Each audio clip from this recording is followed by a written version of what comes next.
Hey everybody, this is Rydo, and we're back to another live stream of Yu-Gi-Oh! Master Duel and video game news. Let's hop in. Today is Wednesday, August 10th, starting a little bit late in the afternoon.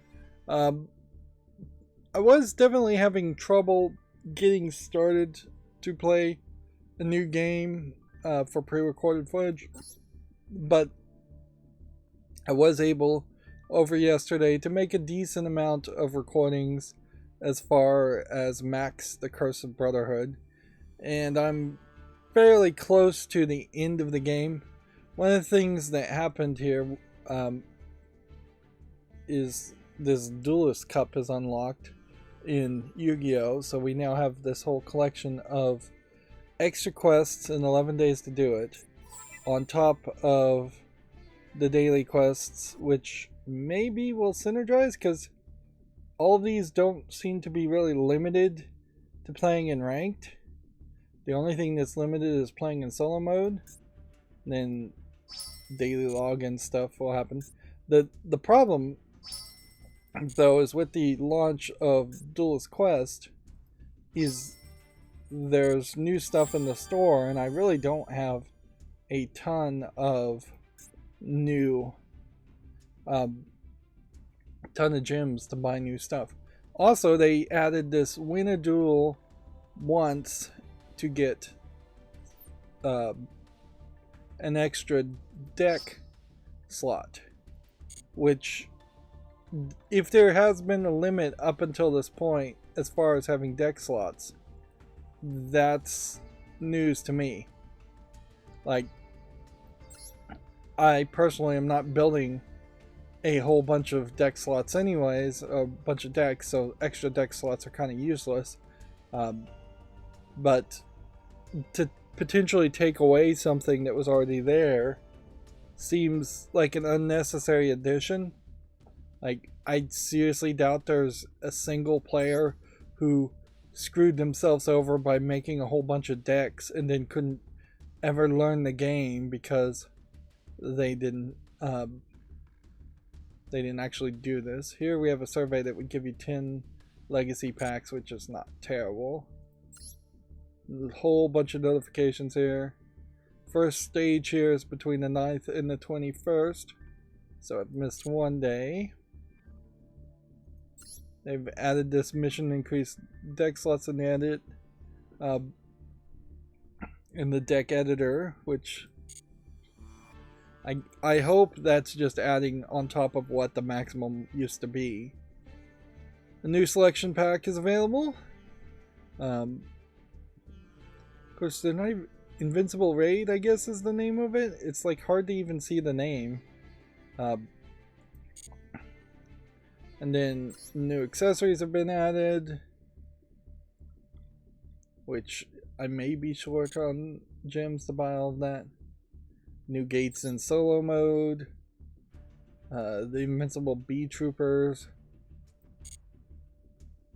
And something about decks used. Based on players' feedback, we've decided to update the loner decks and update decks used in some of the solo modes. So now the loner decks in the Warriors of Six Element Lords, the Secret Powers of the Planet, and Worshippers of the Sacred Phoenix, and Dual Strategy 2 have been updated. Arguably, that's almost certainly to make it easier to win with loner decks, because some of those loner decks definitely were not good enough to win against the challenges they were designed for. Although I powered through and still succeeded somehow on most of those. Apparently, Dinomorphia cards, the related cards button was grayed out. That's odd that there would be a specific card to have that kind of issue, but I guess that's probably just a typo of programming. And then Duel of the Noble Arms of Light and Starlit Papillon. Adventure Token was treated as one of the cards that mentions Adventure Token. So we're getting down into the nitty-gritty, really, of things in that we are going to start to have specific cards focused on and specific cards that have problems, which might be a good thing because that means they've potentially fixed everything else. So it'd be 300 to buy this, 600 to buy this, 200 to buy this. So you're talking 1150. That's not too crazy just to get it to go away and just to consistently stick with things. But I will also say a lot of these card protectors and things are just not things I'd ever use. Like I don't see 100 gems worth of value to own any of these card protectors. I don't see 50 gems worth of value to own any of these avatars. I don't even use the playfields. Now, if I had the ability to flip a setting and say match the playfield that the opponent is playing, if you own it, I would use these because I would like to see the playfields match always. But then inherently there really should just be an option to say show the default playfield always, because there definitely are going to be some people that get visually distracted by different types of playfields. And then I hate the avatars and the mates. They're just noisy and annoying and distracting. In fact, almost everything in the accessories is noisy, annoying, and distracting and unnecessary. And particularly since you really don't get the feeling that too many people would ever really need to buy gems anyways. So I don't think it increases sales by that much. Even amongst whales, like, it's not like there's something there that costs 10,000 gems that would really be the equivalent of paying like $60 for gems. Right, so how many of these cards do we own on this new selection pack? The numbers are low, but we would need about 30 times the amount of gems, so let's not open this new Invincible Raid pack yet. Plus we'd probably want to be somewhere around 50, and we would have been around 50 had I not delved fairly deep into buying some of the secret packs. Right, as far as solo stuff, new gates available. What does that look like? Yeah, there's a new gate here, and there's a new gate here, and once we do those two, I wouldn't be surprised if there's some newer stuff also. Now, event duels, at a certain point, if you're going to have duels cups and you're going to have festivals, I'm glad that they're not just always going to be festivals, but it feels like there probably should just always be a permanent Duelist Cup. Even if it's not open, there should just be a button that says Duelist Cup, and there should be a permanent position in which festivals always stay the same. Depending on your rank you achieve in Ranked Duels Season 7, you'll start at the first stage from a set DLV. What is a DLV? You've obtained, I guess, Duelist League level, up rewards for,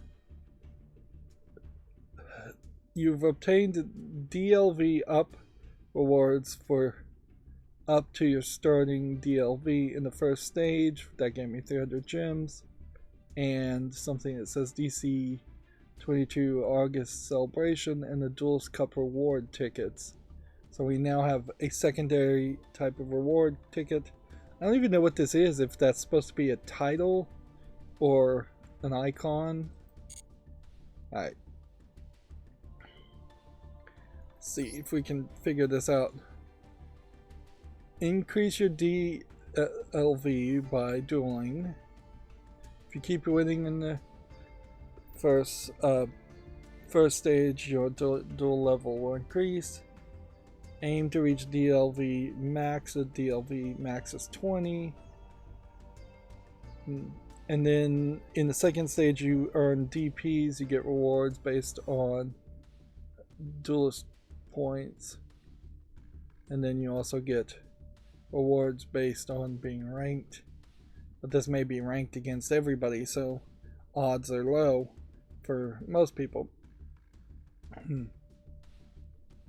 In the ranked duel of season 7, which I assume is the previous season, I don't know what season we're on. If you'd been diamond, you would have started with a duel level of 10. If you would have been platinum, duel level 7. So I might be at 7, I might be at 5.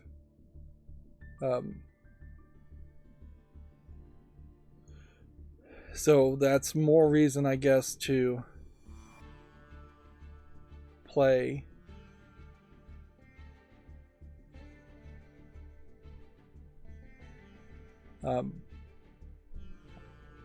I guess that is just more reason to play, I guess, now. The time limit of a duel is 300 seconds. Seems like that may be a hard limit. Also, they're saying we're going to take strict actions, such as an account ban, if they decide you are playing in unintended ways. Unauthorized access to service or use of a cheating tool, manipulating win-loss counts by working with other players. If players are found to be cheating after the ranks are announced, they may be banned and their awards confiscated. Cheaters will be removed from the rankings after they are announced, but we will not retally the rankings.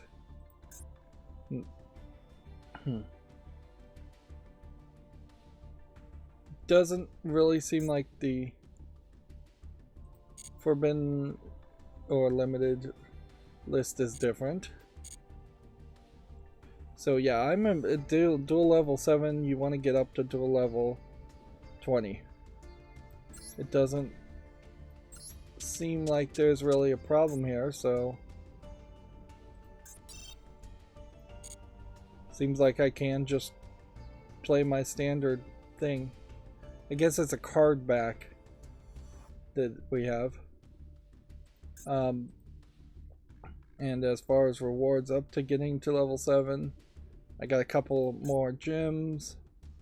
Get up to 10, you get some more gems. Get up to 15, 16, you get more gems.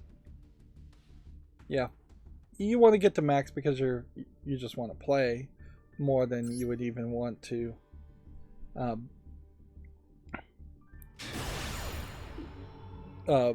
more than you would even want to just earn the rewards, because the rewards aren't that big. They really have changed the audio sound effect. So it goes really quiet when it first tries to connect.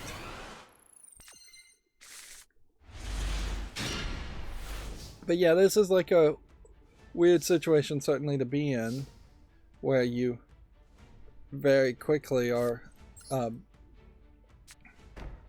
being put in this situation that the deck's card backs have changed and the playfield has changed, and so now visually things just look the same or look different from what you're used to. Sure. We'll continue to just use Ash Blossom on Max C so he can't draw cards. Even though that's probably not what they thought Max C was for. Now he's trying to activate this to cancel this card's ability, which won't do anything really.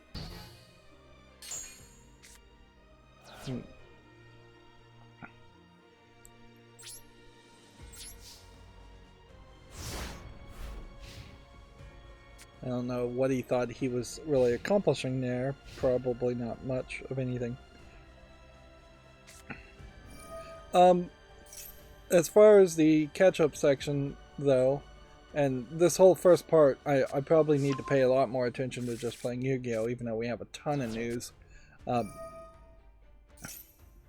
I finished reading the comic book Why the Last Man, which is to say, over the course of probably about 2 years, if not longer, I have finished reading Why the Last Man, and the ending sucks. I mean, the ending was, I think, inherently going to suck. Because the build-up towards the ending got confused, and they just weren't really making any progress in the previous couple of volumes of the trade paperbacks, which comic book wise means they probably went months and months and months without really building towards an ending that would succeed, compared to like the Sandman, which is building up to its ending effectively since with the first issue, first volume. Like, the ending of Sandman is the goal from the beginning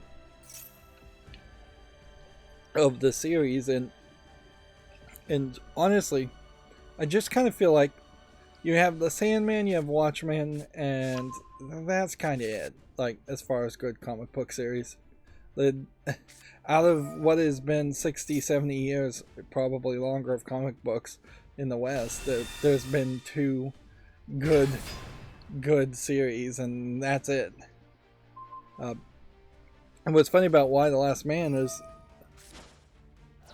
it's a game that it's a comic that gives you like plenty of nudity if you were like a horny teenage boy. There's that, a lot of that, frankly, a lot of female nudity, but it's all just for naught. Like, particularly in a modern time when you would totally have access to porn and the internet, and so it doesn't really work at that point. Why the Last Man kind of comes off as anti-feminist or chauvinistic, because by killing off all the men in the world, then you have to write almost all of the females in the world. Half of them have to be bad guys and total jerks, and so you do run into that problem where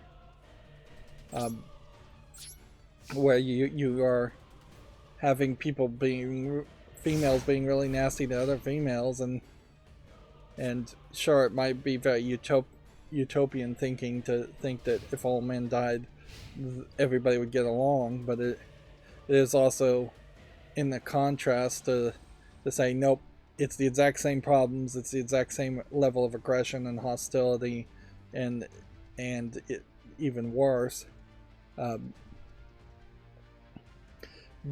But yeah, the main premise of the last living male looking for his girlfriend gets wrapped up, and then there's a couple more issues that wraps up other characters you met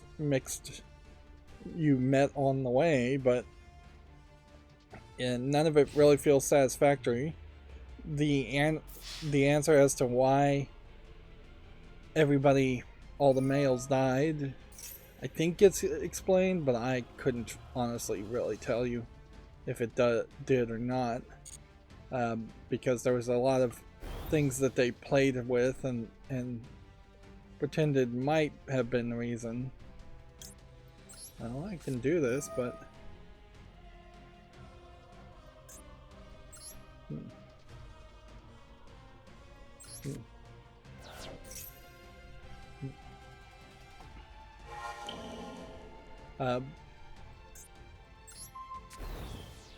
there's nothing satisfactory there. Oh, that wasn't good enough to win either way.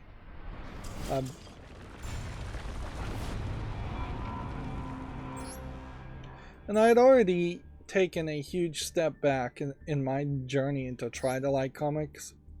Like, I went from maybe it was like close to 10 years ago trying to read all the new 52 DC comics. Never even got anywhere close to caring about any of the Marvel comics, and failed miserably after the new 52 comics basically all got canceled and didn't have a satisfactory ending. So I took a major step back from that, got rid of a ton of comics, just a ton of a comic book collection, really, in trade paperback form, and the fact that I got rid of them really just showed how terrible the quality was, that I knew for a fact I'd never want to read these again in my life. But I took a major step back from that, and I said, alright, well, let's just do the big ones that I've heard about. Sandman, Why the Last Man, Ex Machina. The only one I didn't get was Saga, and arguably, maybe I want to do Saga, but maybe not. But at that point, with the slight exception of Saga, and by the way, I was reading Why the Last Man is Ex Machina at the same time, and I still have like one more book for Ex Machina, so I'll probably in several months say, oh, I finished Ex Machina too. The fact that I read a comic book at all shows that I was just really bored last night for a while. Which is also to say that the video game Max the Curse of the Brotherhood is not particularly enthralling. That I'd rather just read a comic book than play a video game. But after Saga, if I was even to say yes to Saga, there's just nothing there. Like, it's a shame that there can be an entire genre of art and the vast majority of people do not care one bit about that genre of art, and worse than that, they kind of actively hate that genre of art because it's so bad, and somewhat rightfully so.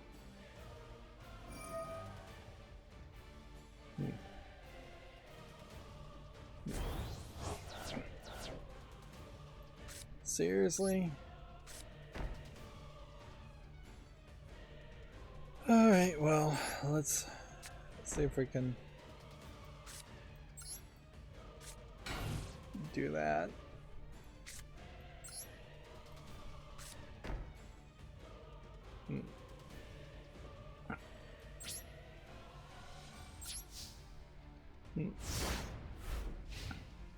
And almost certainly there are some good comics out there. There are some kind of independent ones. I still think if Sunstone, which is an adult comic around S&M bondage, if that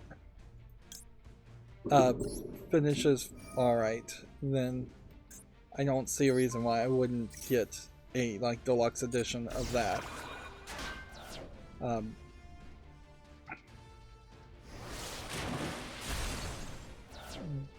But that's almost an exception. There are a couple maybe independent novels by the same animator and writer of Sunstone that I might also pick up. She wrote, or he, I'm not even sure. The creator of Sunstone also wrote a single issue in DC called Harleen about Harley Quinn that's fairly highly rated. So I could see doing that.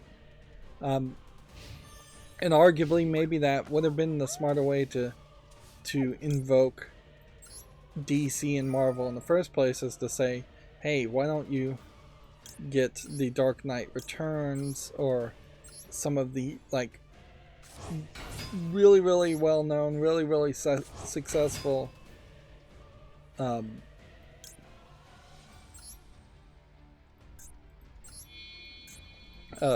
issues or standalone issues of the series, and pick and choose through the decades of comic books to find one that the one that is good.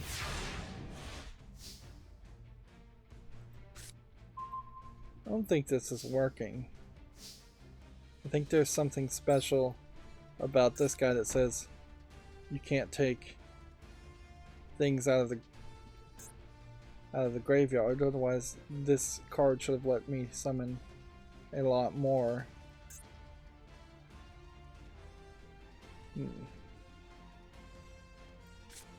Alright, well, last ditch effort. Put this to the graveyard. Activate this.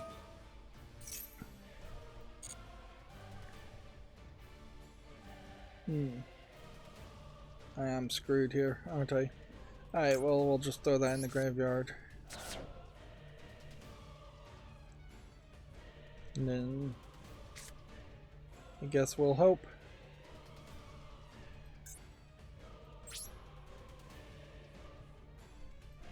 I mean, I could flip this over and see what this is. Take a bunch of damage for that. The Y the Last Man TV series that FX was doing, that got canceled very quickly in the first season. Oddly, speaking of comic book TV shows, CW is apparently starting a whole new season of stuff that I don't know if it's stuff that they bought though and didn't actually create themselves.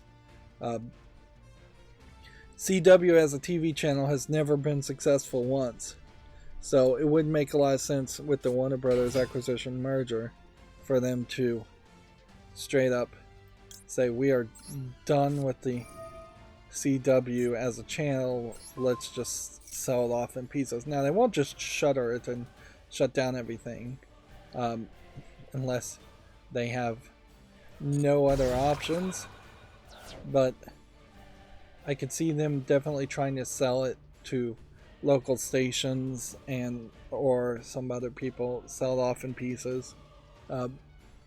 There is some small amount of broadcast rights and equipment that has some value there to sell off, but as far as other properties, not much of anything.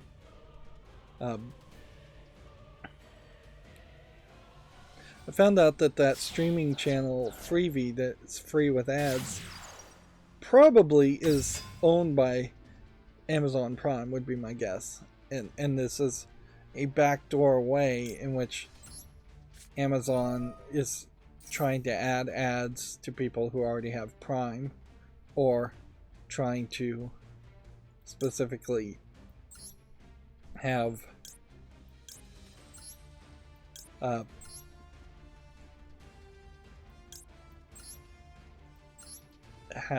ads for people who don't have Prime. But it does kind of feel like some good percentage of things that were free with Prime previously are now free with Freevee, which is free with ads. So instead of it being kind of an exciting new channel which you can watch free with ads, it kind of feels like it might be a bait and switch somewhat too. A little of column A, a little of column B, I suspect. But the Amazon Prime app on my Roku TV does seem like it also has upgraded, so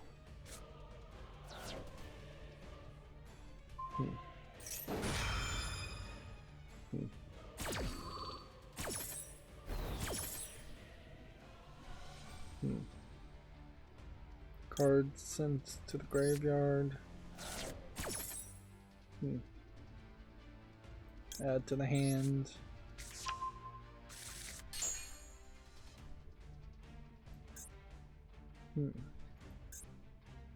Banish this guy.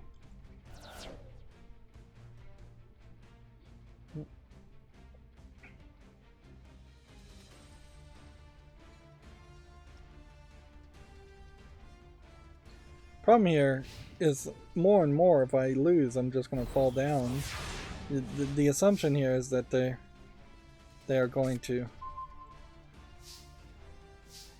fairly consistently try and have victories, and people are going to really pay attention when playing. 1, 2, 3, 4.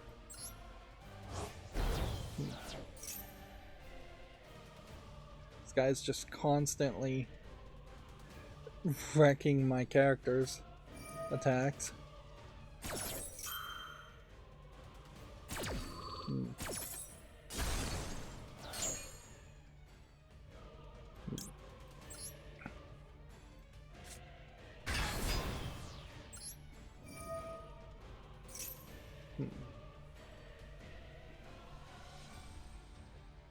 But this does seem like it is kind of a one-note gimmick. But it seems to be a fairly strong one-note gimmick, because it seems like everything can be countered, everything can be stopped.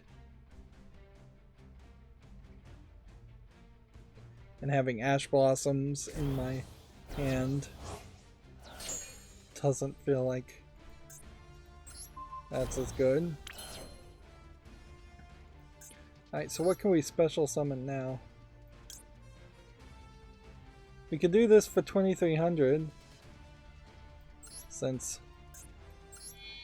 it does kind of seem like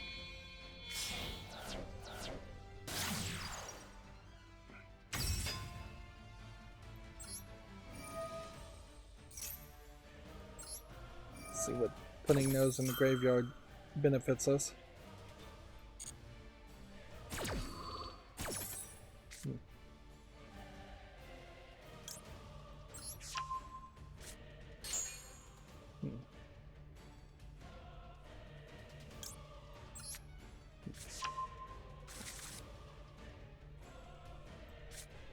Alright, well, it gets us somewhere. We may have destroyed his strategy well enough that there's nothing else he can do.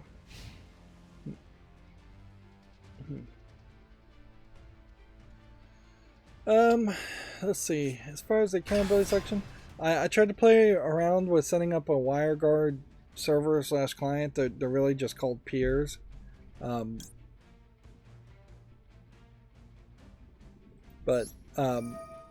it's more of a peer-to-peer thing on my DDWRT server and my cell phone, and I didn't get it to actually work, so I'm still trying to follow the directions. Part of the problem certainly is going to be trying to figure out how to do this with a dynamic DNS server, which doesn't really seem to be that supported.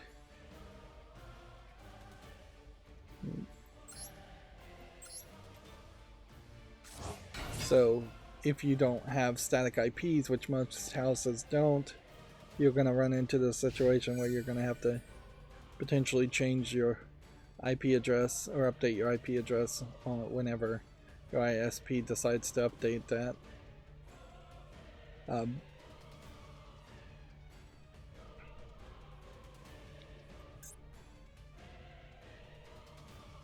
But there may be a way around that. Also, I just need to put some more work into it. Suffice it to say, Max the Curse of Brotherhood as a game is just not that enthralling. And at the very end of the game where I am, they introduced the idea of going into kind of a castle and doing some more stealth like combat levels, which if you were going to go with that concept, I feel like you probably should have had a castle at the end of every level, every chapter, every act. More of a Mario Brothers type concept. There's also just a kind of inconsistency in general around what you're doing and the quality of what you're doing in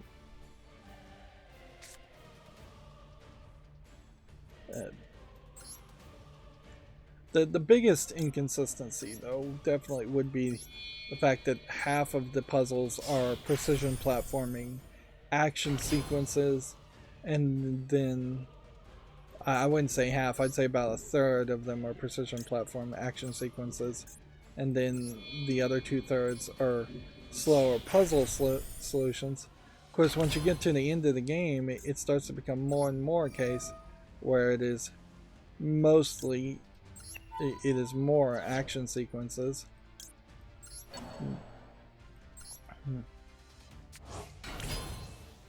And I don't particularly appreciate that as a concept, because there will be players that like the slow, you can take all the time you want methodology of puzzle platforming, and then there's a different type of player that would want to. That didn't do anything for me at all. A different type of player that would definitely want to be more of a puzzle action platforming, precision platforming type of player. We may run into a time limit here if we're not careful. Let's go ahead and set that. And attack.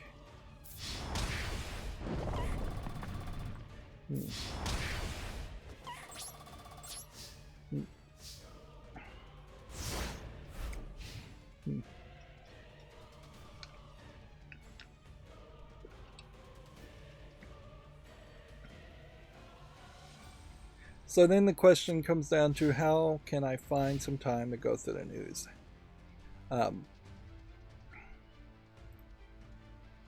Let's see. The guy surrendered after spending a lot of time to beat them.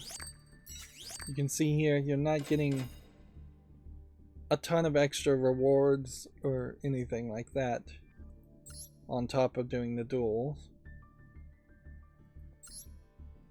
And then it's probably the same number of wins, but maybe not. Maybe the difference here is you just need 2 wins in a row and you'll go up a level, and 2 losses in a row you go down a level. We had already talked about YouTube holding this first ever interactive gaming live stream.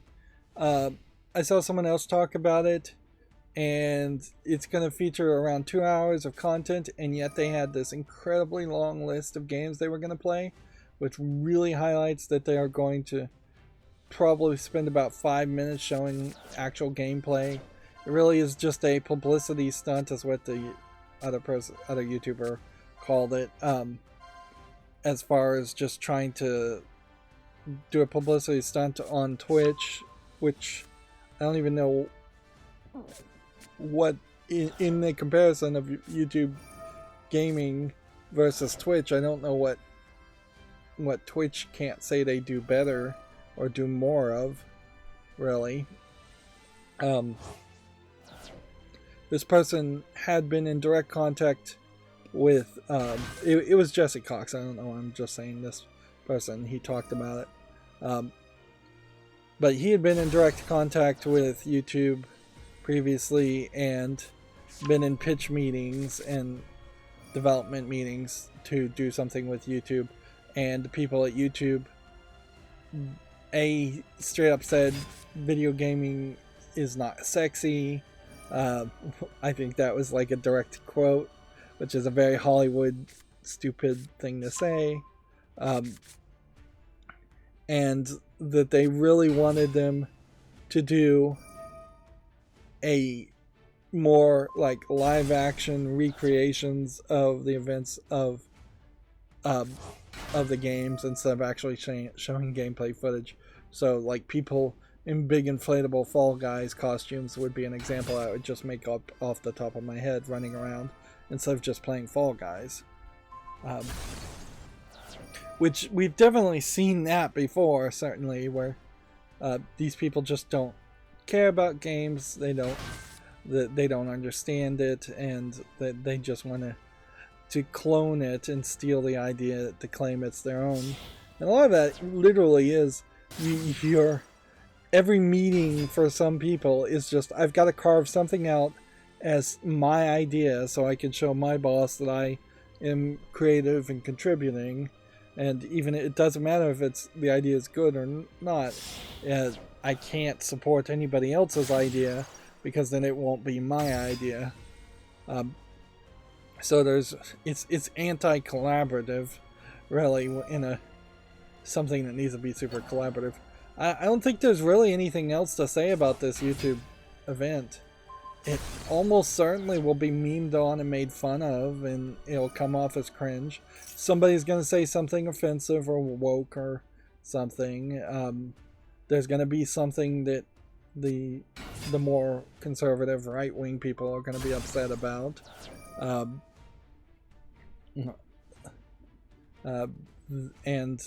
then when all is said and done, it's probably not going to accomplish anything at all, and they may, just to save face, do it for a couple of years like they did the YouTube Rewind, and then eventually it'll just quietly get canceled. The CEO of Google in general has been quoted today, I just saw, saying that they have too many employees and way too little work actually being done at Google in general. And when you kind of look at the hiring process, they were talking about that, where it takes like 3 interviews and months to get hired on at YouTube. Well, people that can sit around and spend the time to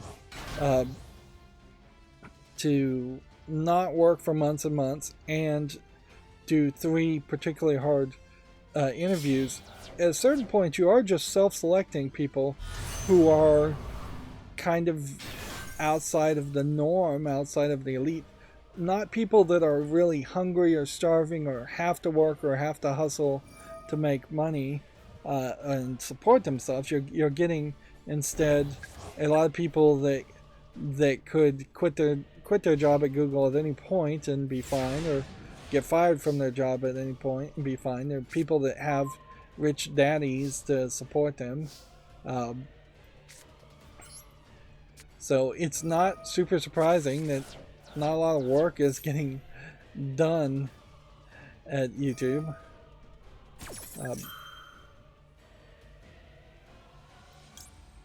Let's see.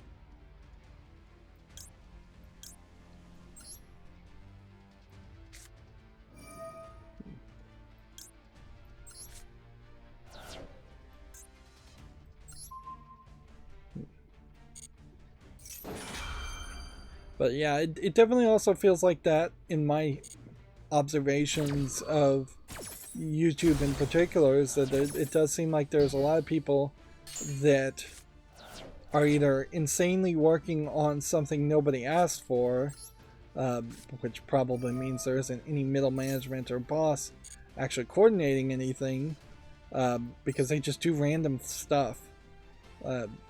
There's really no other way to describe it. Or it seems like they're kind of not doing anything at all. And then you also, a good indicator often of people not doing anything at all is when they start complaining about working too hard or having a ton of work. And I would say particularly in the case of YouTubers, if there's anybody at YouTube that says they're working really hard, I'd need a whole truckload of evidence to confirm that one.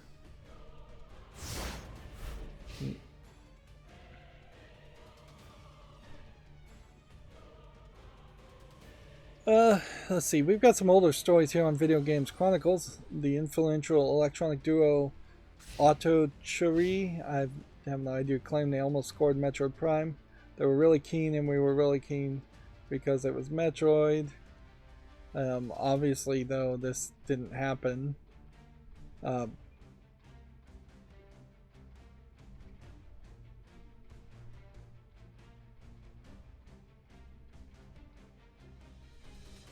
Yeah, Nintendo, I guess at the last second decided to use the series composer Kinji Yamato, so use the Japanese guy instead of another people. Which, the fact that Nintendo would even care enough to bring in the Japanese guy is probably just a desire to try and be honorable or nice to the Japanese people, Japanese composer, because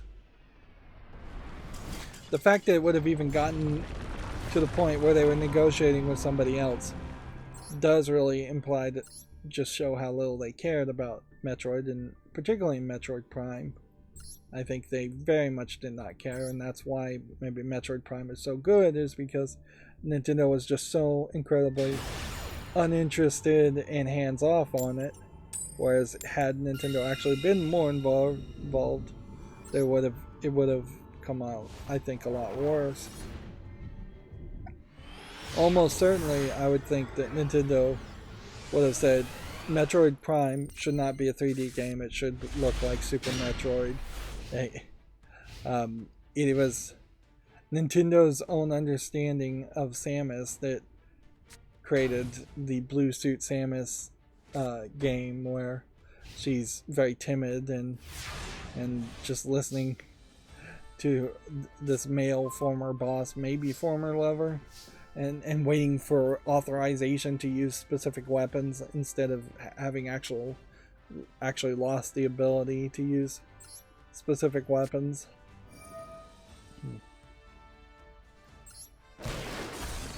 But yeah, they definitely came off with a different type of Samus in that game, and a Samus that everybody in the West, which is really the fan base as far as people, as far as the Metroid series, felt it was fairly alienating.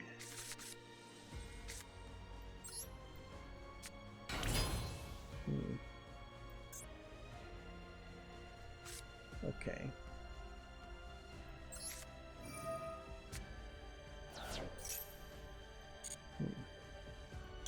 So we put that there, and then we activate this.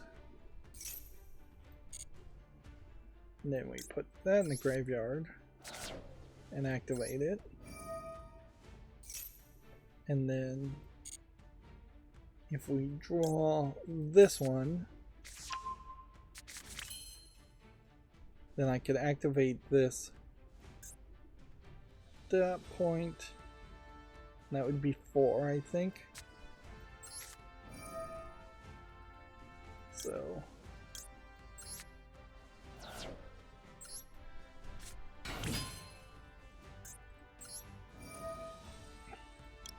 yep, got the 4. 1, 2, 3, 4.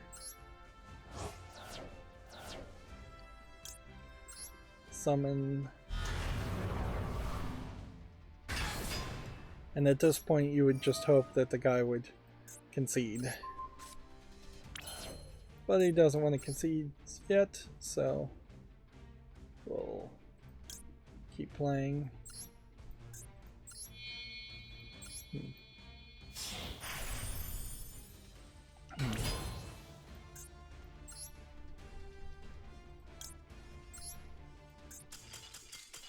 Yep. There, then he conceded.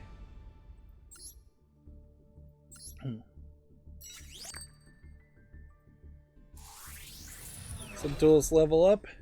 Little animation here, not terrible. 100 gems. And it does just seem like once you're at that Duels level up, you keep that level up. For the most part. Or That being said, it's going to be a lot of work, certainly. Maybe there's enough time. I don't know really when stage 1 ends. I think they said maybe the 21st. So we may just be doing the duelist competition here for the next week and not playing any ranked at all, unless we find out daily quests can't be satisfied while playing this duelist cup. And there's definitely a danger in potentially having duelist cups happen too often. If this is after season 7, then probably they should do one every 7 seasons. Like, if a season is a month, every 6 months sounds about right. It's not so long as an annual thing. It's not so short as it's a festival. Festivals also distinctively different because festivals tend to change the rules on you.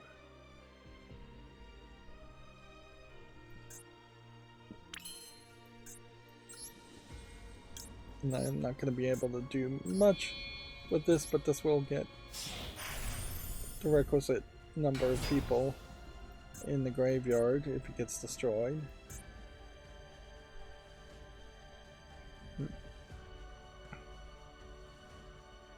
We have the Sonic movie producers working on a live-action Pac-Man game. I think we'd already talked about this. That is very confusing as to how you could do anything as far as a live-action Pac-Man and make any sense with it. Maybe you just straight up do like Sonic did. I guess that probably is your smartest move, is to just bring Pac-Man into the real world and yeah, just bring Pac-Man into the real world and then have Pac-Man dealing with the real world and the real world dealing with Pac-Man. And maybe you make something that is kind of like Casper, the movie, the live-action Casper movie, where things just are... Well, the Casper movie in particular was basically a live-action movie which they added Casper and they had ghosts. And I imagine you'd have the ghosts from Pac-Man show up. But yeah.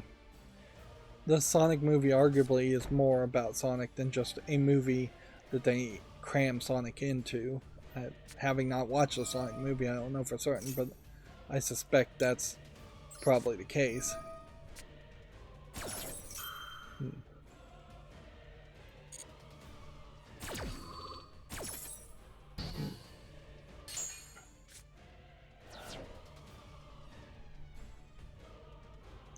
So yeah, I could see that being probably a good way to play it.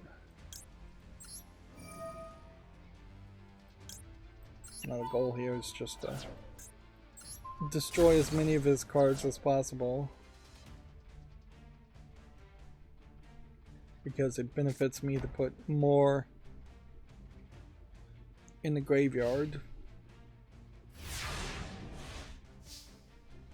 And this will turn around fairly quickly if we can just draw a single good card.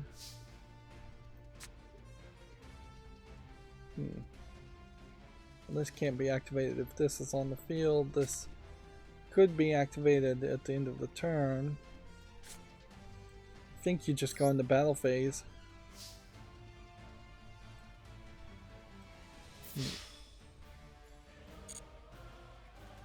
Of course, it's going to ask you whether you want to activate your ability and kill yourself.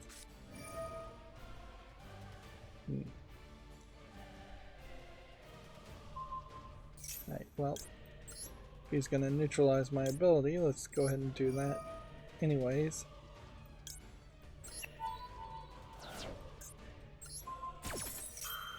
This is just all about getting things in the graveyard.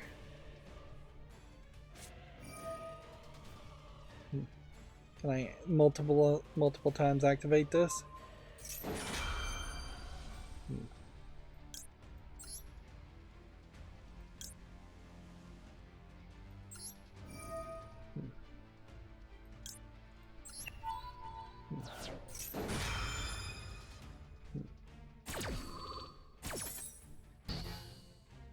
Cancel that. Destroy that.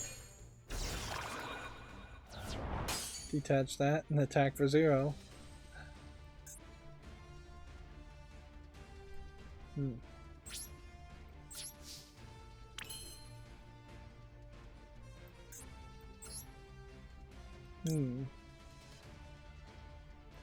I don't know why I can summon this, but apparently I can. So, by all means, let's summon it.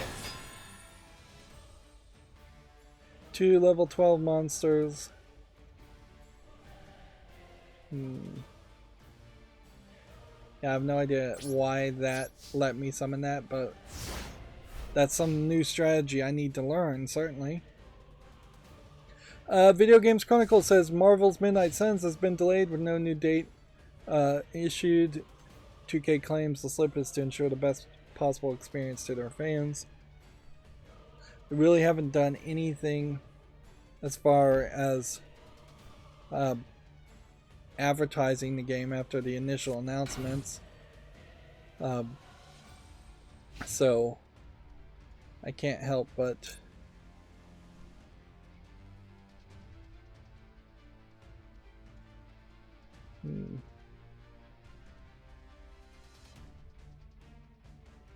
Sky, I don't think has any.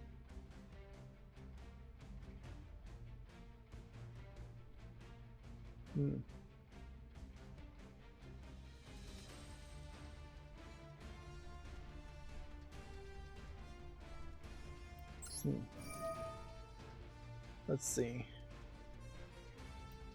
So we do have 2 of these. I'll detach that to destroy everything. Cool.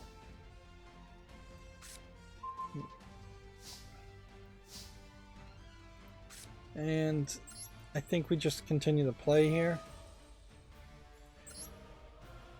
Just go ahead and summon this. Set this. Activate this effect. Do this. 1, 2, 3, 4. Summon this. Don't activate his ability since we've got nothing here. Go ahead and put that on the field and that on the field. No, we'll hold on to that and that.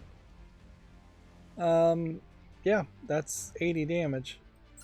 Unless he can do something here. 1 turn kill.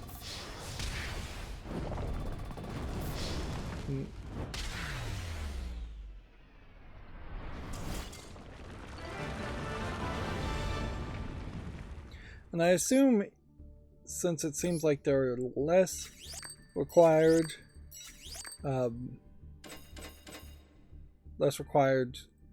victories and losses to go up, that you're probably not going to get a bonus for winning 5 or 6 in a row that would jump you very high.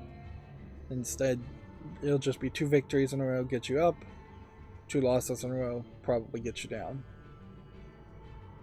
Video Games Chronicle says the Sonic 3 movie release date has been confirmed. Sonic, Tails, and Knuckles will be returning to the big screen in 2024. Do we have a specific date? December 20th, 2024. That's fairly late in the future. Everybody's Golf Studio has registered trademarks for a potential new golf game. Clap Hands has registered the name Easy Come Easy Golf, which, okay.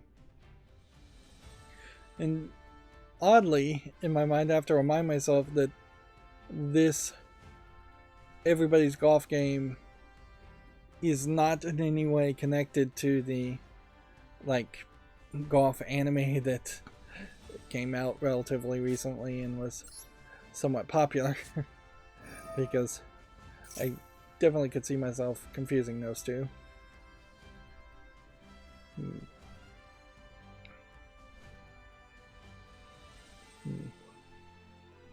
But the two may have given each other some small boost in success.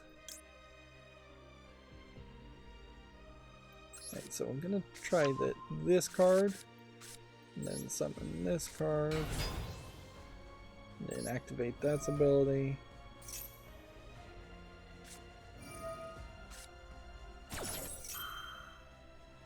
Well, you want to play that way, we'll play that way.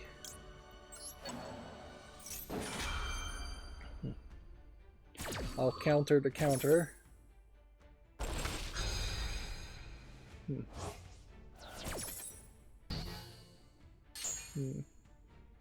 Not like that was even really a necessary move. Go and set that to there.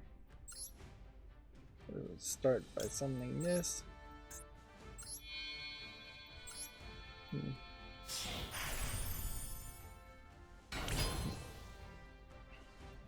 Then we'll summon this.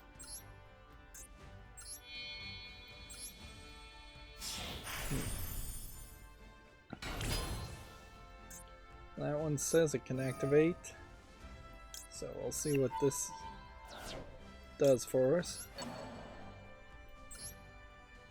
Actually, it being separate gets it an extra 100 bonus,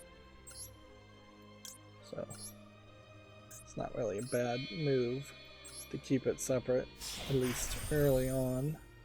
I don't think this would actually do anything, so I'm just going to skip it. And then final summon here.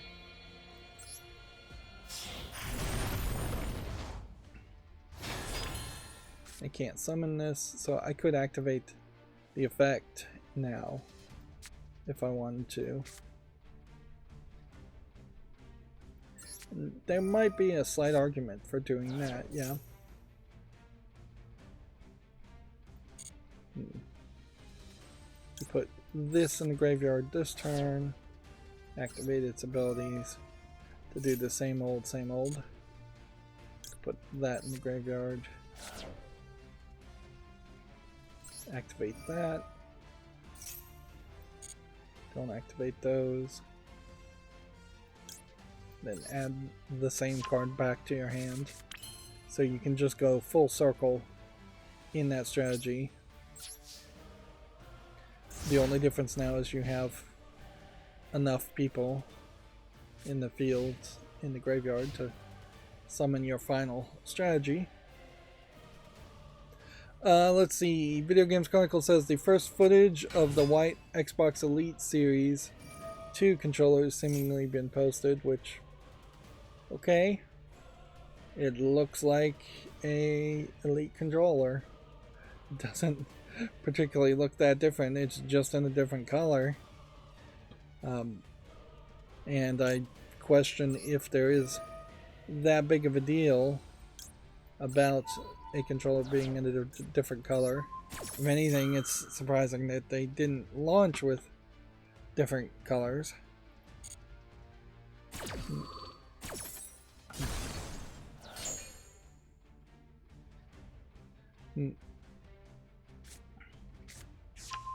So yeah, if we're gonna continuously get non-news like that, that's pretty useless.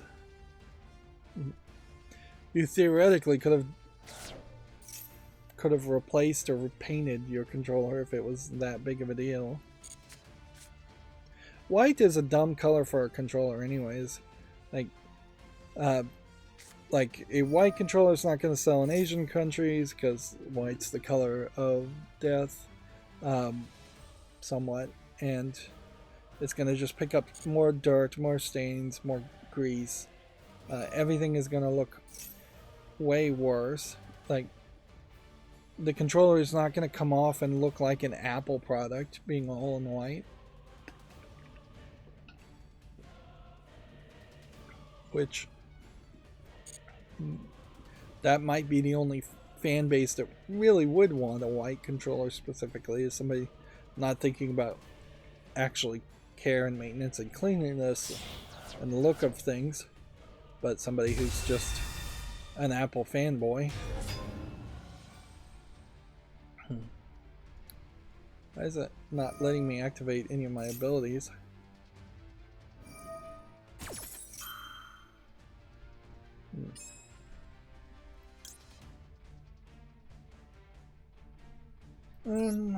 Let's be cautious here and cancel this ability. Even though I don't think he really has an ability he's activating. Well, he is now.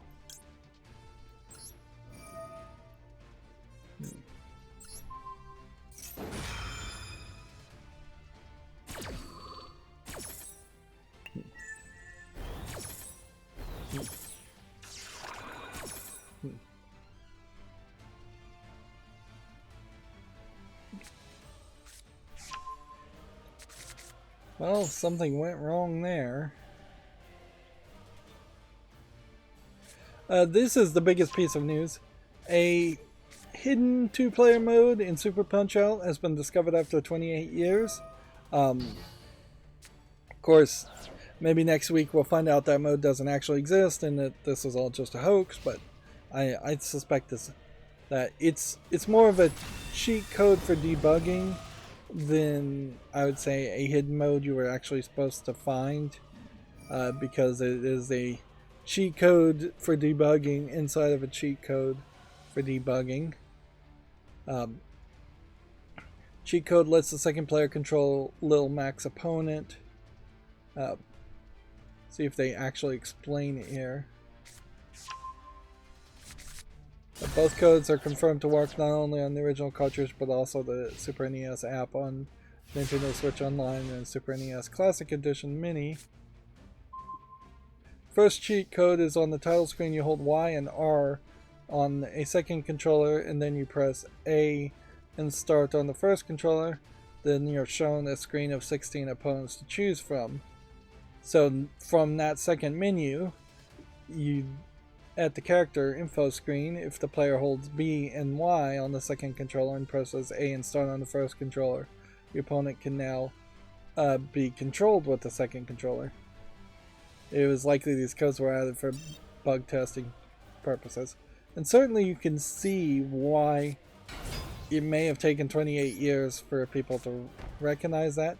What we aren't really doing is we're not trying to decompile old ROMs and like figure out the programming in them.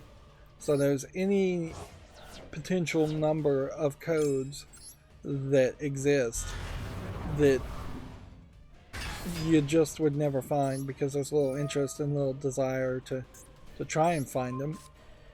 And when you have a situation like this where you literally would need to have press buttons on two different controllers, I think there's very few people that up until this point have thought about doing that.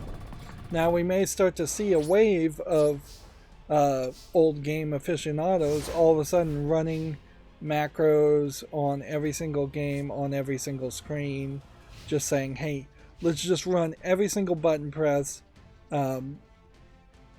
on every single controller till we find if there is something new or unexpected happening. You could almost automate that, like at a certain point, like you probably could run just ROMs and emulators and automate the key presses and just go through the entire collection of NES, Super NES games. By the time you start getting past Super NES, the idea of just a button press really being the only thing needed to unlock something is less likely. So if you're talking GameCube Nintendo 64 era consoles. At that point, there's almost certainly a actual code you have to type in. Although there may still be a lot of games that did just have button presses on certain screens. But then it becomes exponentially more difficult if it has to be done on a specific screen.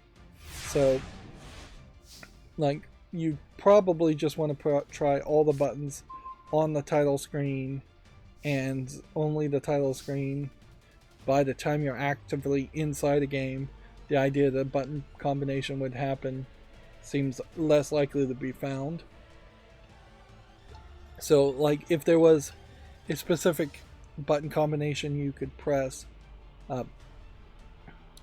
to activate something on the 5th level of some game, you still probably have a very low chance of being able to find that if you tried to just brute force it. And I think it probably also highlights that there's just not a lot of motivation to mention these codes. In this case, Nintendo could have easily mentioned that code with the Switch Online release of it, or the NES, Super NES Mini release of the game, and they either just don't know that it exists, or just don't care.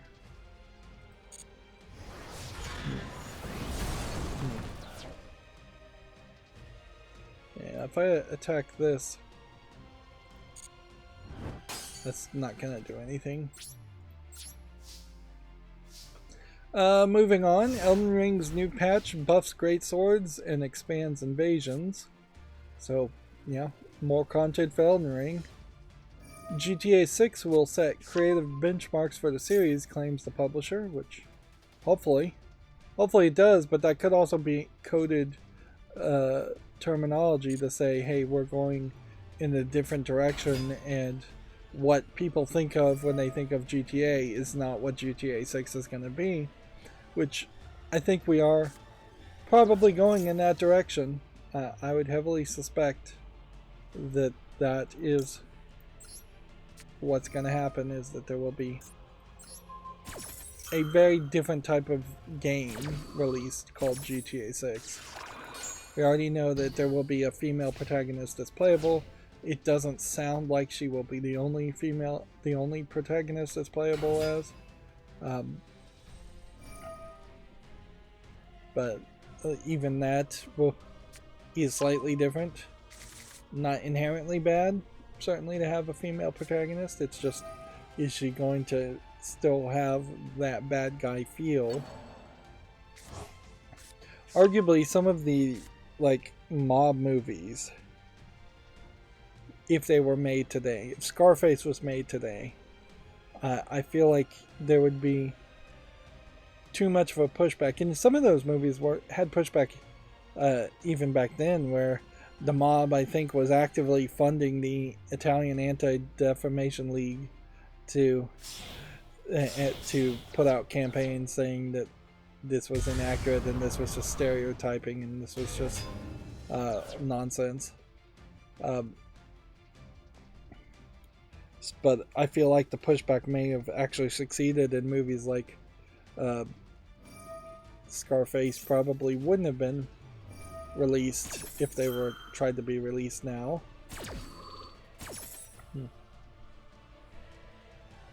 So, yeah, we might see a watering down of the bad guy aspect of the main characters.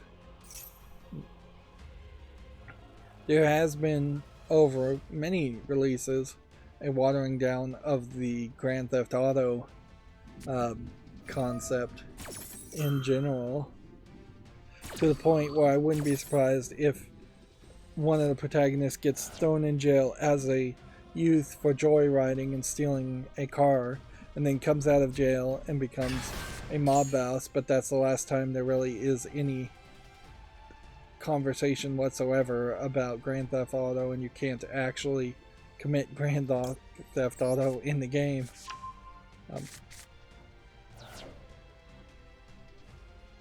Well, I feel like I'm in danger here. Yep. Monster Hunter Rise Sunbreak has its first update to add new monsters and in-game challenges. So more content for Monster Hunter Rise fans, according to Video Games Chronicles. The mobile tech firm AppLovin has offered to buy Unity for $17.5 billion. The proposal would see Unity abandon its previously agreed deal with ironSource, which that's interesting. I think this would actually be an all-stock deal. Yeah. So they'd be trading stock for stock. I cannot activate this card because this card's on the field. So my only hope is I can activate this to do this.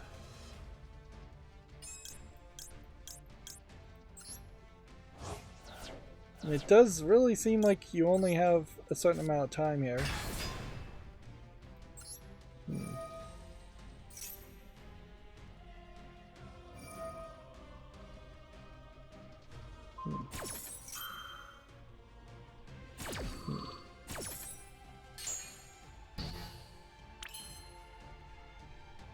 Alright, let's see.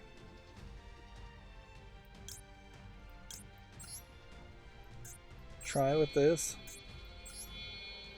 Try with this.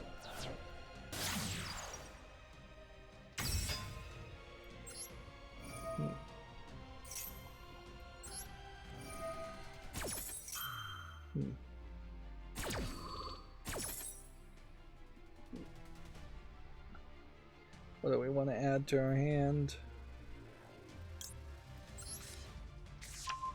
I don't think I have any more things I can summon. Send to the graveyard. I guess we send that.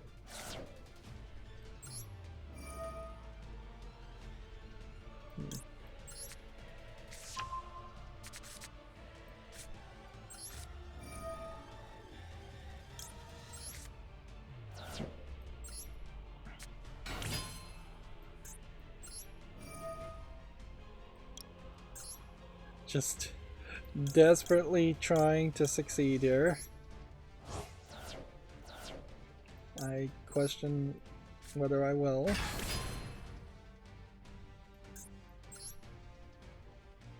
Alright.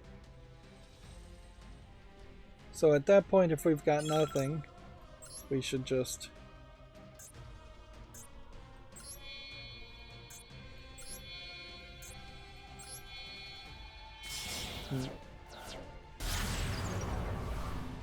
try.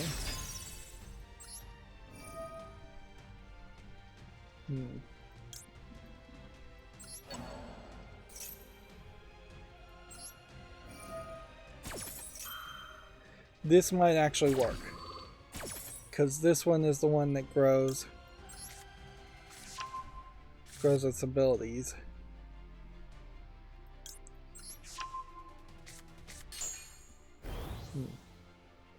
Okay, we've got something there.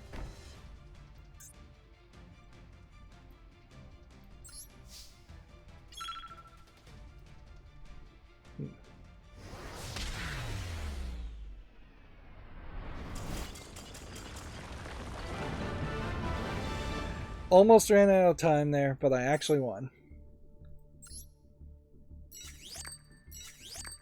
But we are definitely heavily relying on our Zootropic,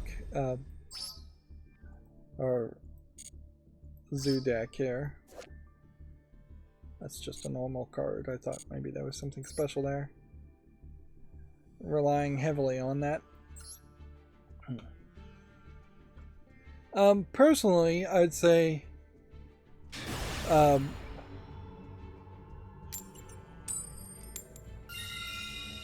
I would say I don't know if it matters whether AppLovin or ironSource acquires Unity. I think Unity feels like it's probably doomed as long as John Riccatello is still in charge, because I think he is the problem.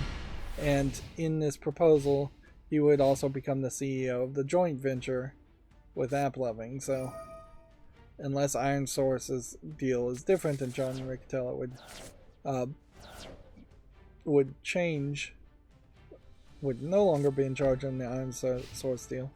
I feel like what's really going to happen is that all the programmers and actual talent at Unity has either started to leave or has already left, and we will eventually, 6 months down the line, a year down the line, get an announcement of a new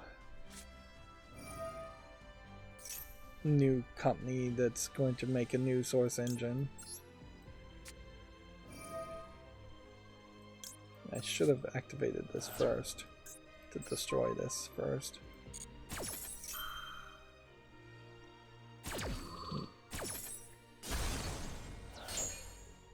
See, that was Metal Reflect Slime, which that is a decent one to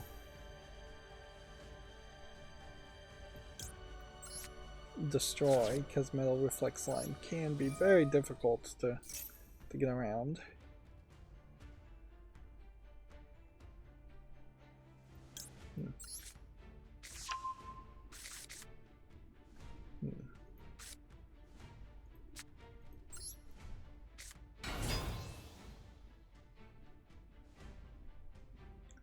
Okay, that's a good start. I could have done this and gone in circles and summoned more things, but I was hoping to play this first.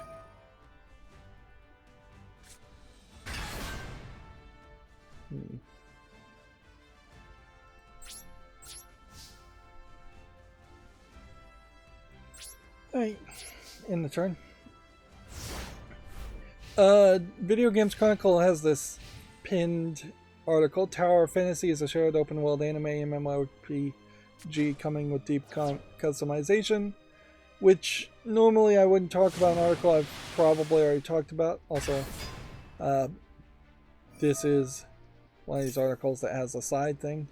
But there is some other news to talk about this that is not mentioned in Video Games Chronicle, because it seems almost certainly like if you have a pinned article like this, this is probably paid for advertising. This game has already censored itself. You can see that there's like some cleavage or skin showing through see-through clothing. They've already started to censor and remove anything that's even slightly showing skin, which is again another blow against free speech and against the artists and creators depicting the games the way they want to depict the games. And it's not the only example. We talked about a fighting game introducing a character named Bridget. Well, it turns out Bridget, which was this, looked like an anime girl in a nun outfit, she was very flat-chested, turns out she was a trap, in the sense that she was a male that dresses cutesy and is kind of actively written and designed to have people be surprised that it turns out that he is a male, because he's cross-dressing and he's hiding the fact and he's not open up front about it. This is distinctively a concept to Japanese art particular, and it is distinctively different from being transgendered, because there's just a level of intention there. You're not just transgendered because you cross-dress, and you're not just a trap because you cross-dress. You're a trap because you cross-dress and you intentionally try to trick people, or at least you are not upfront about it. A lot of times they're not intentionally trying to trick in the ways that they're depicted, and often they're written in media like manga or anime where they just don't talk about it at all. So For the fighting game, they've already hurriedly tried to censor that also by saying that no, actually, Bridget is female and has always been female, or Bridget is female and should be referred to as female. Now again, you can write the character however you want, so there are scenarios where that makes sense, where it would make some more sense for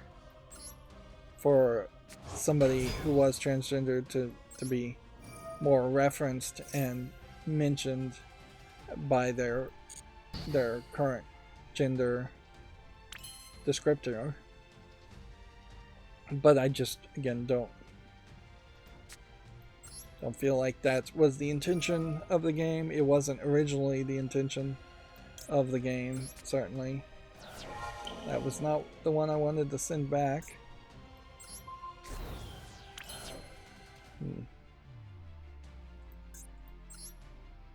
Well, I screwed up there.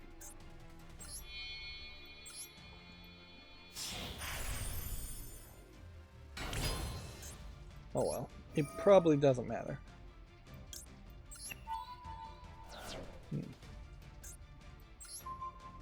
And again, like I said before, I guess that's another blow for free speech and for the artists and creators being able to depict the characters in the way they want to depict them.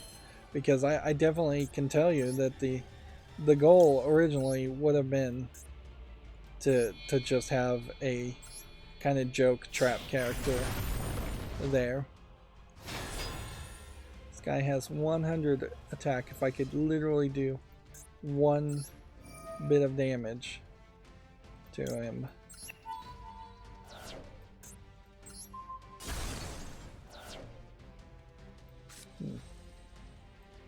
Which we'll see. We'll see if this works.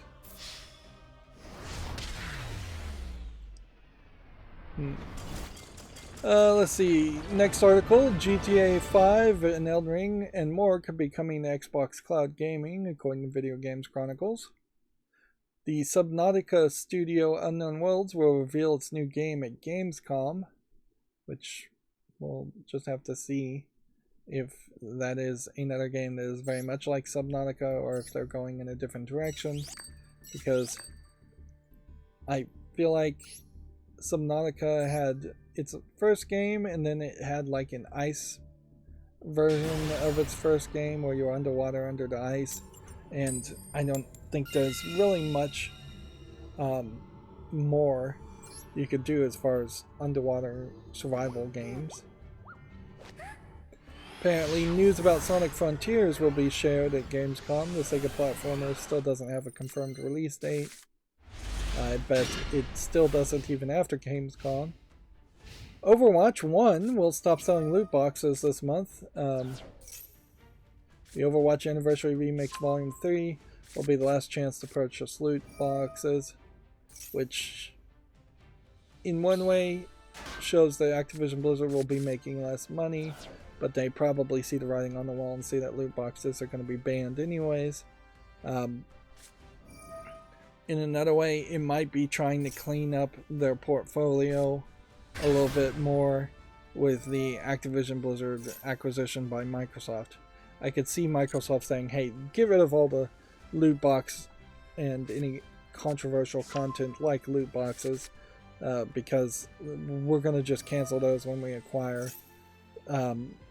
you anyway, so you might as well just do it now and get the good press for yourself.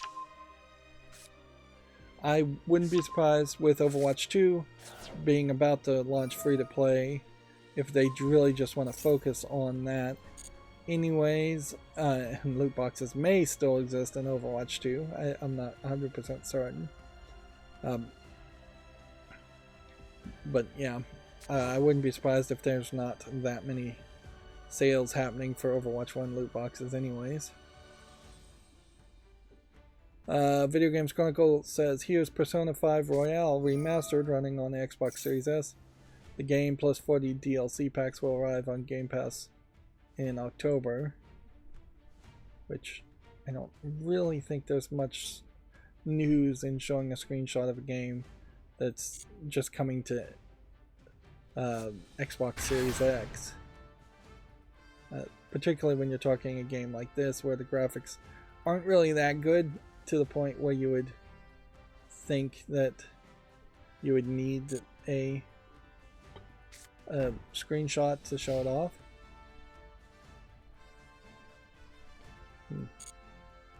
This is a lot of cards he's played in defense mode. And I have just not done anything yet, so here's what you do. You do this, do this, activate this.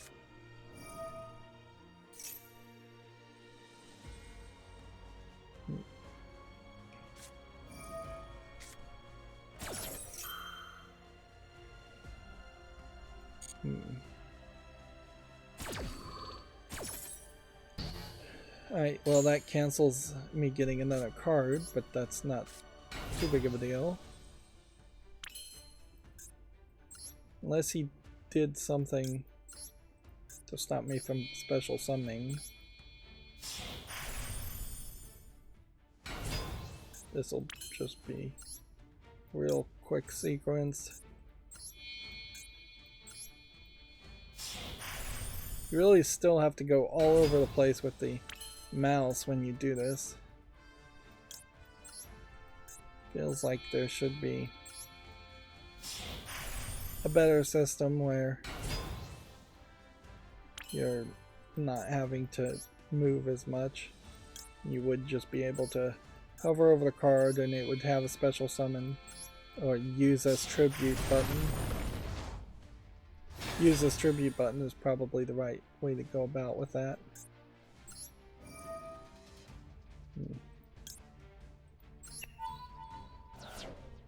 Alright, let's destroy this card first.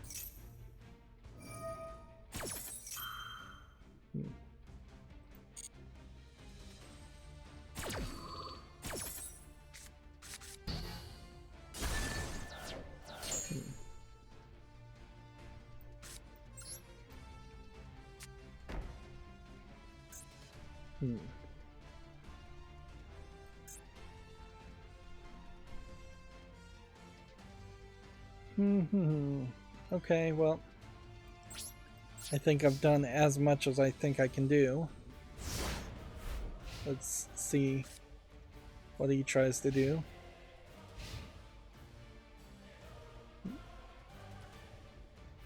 The Splatoon 3 Nintendo Direct happened, and I don't know. Let's see. Splatoon 3 will host a free pre-release 3-way Splatfest in late August. The Splatoon 3 is going in a different direction in that they are now going to be potentially 3 versus 3 battles instead of 2 versus 2 battles, and they've introduced some new characters and like a new team. Here you have this more kind of Asian Japanese squid kid and with these Oni dungeon mask, and then you have this big character. Alright, let's see. Start by activating this. Also, I think I'd like to activate this.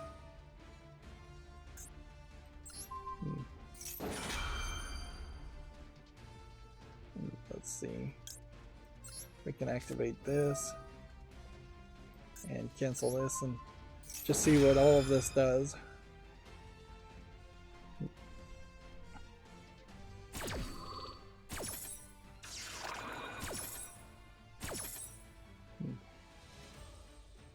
Alright, now special summon that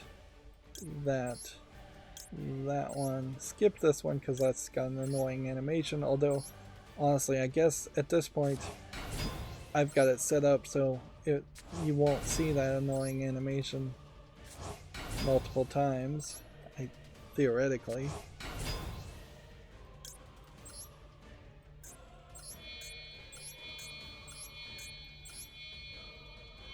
You still desperately need a sacrifice all button or tribute all button.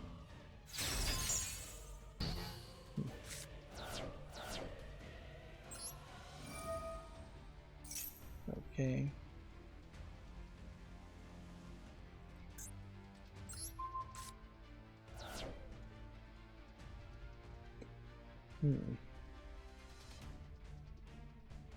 So that gets rid of his continuous spell.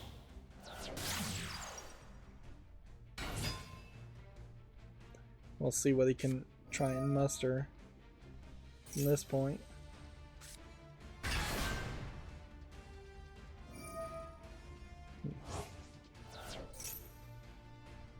He's got some strategy here, but I don't recognize any of these cards, so I have no idea what he's going for, but he's probably going for something big. Something that would need 3 or 4 tributes. So yeah, the characters are Fry, Big Man. I assume this is the one in Shiver. So I'd assume this is Fry here, and this is Shiver, if I was to guess, just because of the redness there. It sounds like a decent just implementation of moving forward with the Splatoon franchise. That definitely makes more sense. Now, the question I guess here is, could you ever play 2-player on Splatoon, or was it always a one player per Switch situation? It probably was a one player per Switch, because it was 3 players on one team, and so a split screen like 2-player, even that would probably be too much. So now if you've got like 3 kids and each one of them want to be on separate teams against each other, you probably need 3 Switch, whereas previously if you had 2 kids and they wanted to play together or against each other, you probably then would still have needed 2 Switches.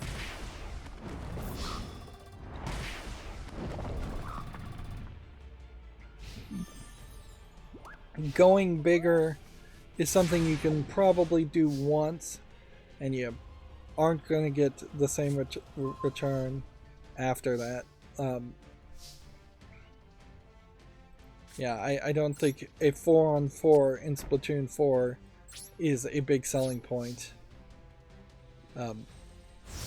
Really, because you're just not going to have that many kids that want to play each other. Even 3-on-3 is running a risk, because you're talking now a case where the servers are going to have 9 people playing against each other, or maybe 3 people playing with AI, or maybe even 1 person playing against 8 other artificial intelligences. Think I've lost here. I think that probably confirmed. Let's see, they have a Video Games Chronicle as a gallery here between Spider-Man on PC versus PS5. Not really that interested in it, so I'll just leave it at that. I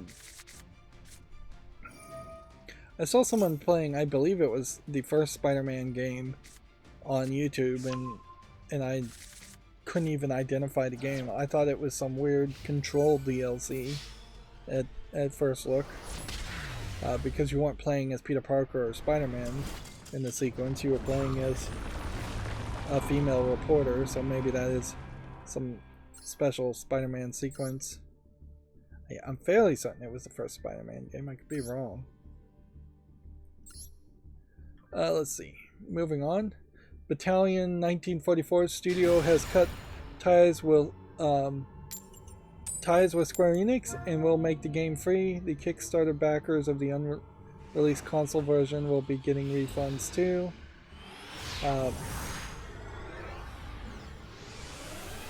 Let's see, we have formally ended our relationship with Square Enix. We want to start this exciting new chapter where we began focusing on the players.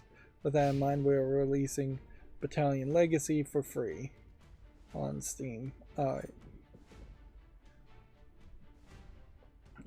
Legacy will be revisited, and final version of Battalion 1944's will be released for free on August 16th, 2022. Which, yeah, that feels very much like Square Enix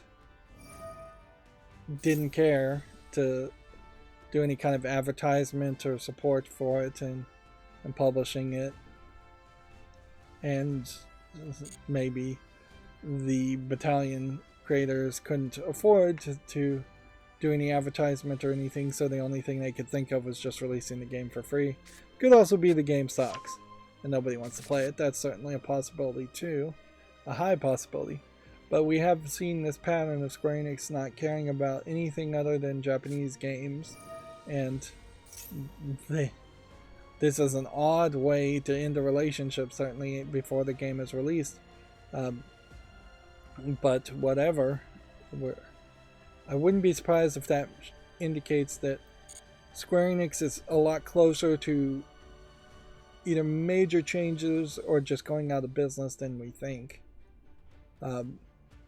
Because you would think you would hold out for something you'd already committed to. This basically sounds like they were at the verge of suing each other for breach of contract. And I'm sure Square Enix may have been the instigators of the split, where they just said the game was no good and they are unsatisfied with it, which that's what Square Enix has said with every Western game, that even the highly successful Western games they've published, they've gone, oh, the sales weren't good enough, we were unsatisfied with it. Over and over, it's just not realistic, or really being honest. And then, even in the video game industry, it's a rare case when you just have companies that are straight up dishonest, and obviously so. We definitely have seen that with the likes of the tobacco industry, the alcohol industry, some of the more vice industries where they're straight up committing perjury and claiming nicotine is not addictive. When they well knew and had, and evidence later showed that they well knew nicotine was addictive.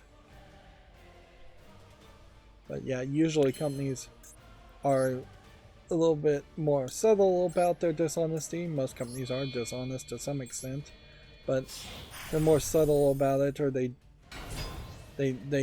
spend a lot of energy to have people not know about it. Like the whole baby formula, giving baby formula for free to new mothers, so then the mothers themselves don't produce natural milk, and it then traps the mothers into having to buy more formula. Things like that. Let's go ahead and place that there, and I guess that's all we can do. Moving on, August PlayStation Plus Extra and Premium games have been announced. I guess we probably have already talked about these games. Bugsnax Dead by Daylight, Everspace, Metro Exodus, Monopoly Madness, Monopoly Plus. You'd think you'd want to space out 2 Monopoly games. Tom Clancy's Ghost Recon Wildlands, Trials of Mana, Uno, Yakuza 0, Yakuza Kiwami, and Kiwami 2. Yeah. Monopoly and Uno almost certainly are all Hasbro properties, so I don't know why you wouldn't spend a little bit more time and release those 1 month after another. Microsoft has refuted Sony's claims that its acquisition is anti-competitive. The claims are simply unjustifiable under any quantitative or qualitative analysis, the Xbox company says. Which, yeah, almost certainly that would be the case. Sony's going to try and throw a monkey wrench and make all kinds of claims. Microsoft's going to deny all claims. It'll go to the government agencies, and then it'll be up to the government agencies to find out whether they actually have the power to stop the acquisition, or whether they have the care to stop the acquisition or not. And I think most people are assuming that it will go through. A quote I saw would be, one thing they said is it simply would not be profitable to release Call of Duty as an Xbox exclusive, which I think Microsoft's history probably shows that to be true, because they've pretty much given up on the idea of exclusives to sell consoles anyways. It's all about the reoccurring income of Xbox Game Pass, and consoles are just the loss leader for the consistent recurring income of Game Pass instead. And an exclusive Call of Duty only available on Game Pass, only available on Microsoft properties, I don't think brings enough people in that they would want, that really would be worth the danger of making an exclusive. Of course, there is also the problem that there's no way to retroactively break up a company after it's been approved for acquisition and merged, and arguably that kind of punishment for going back on your words should be in the hands of government agencies / judges, and they can do it, but they just kind of refuse to do it, is the truth of the matter.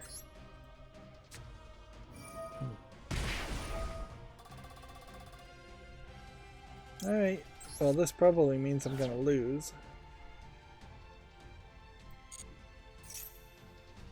Because if this is gonna do 600 damage to every person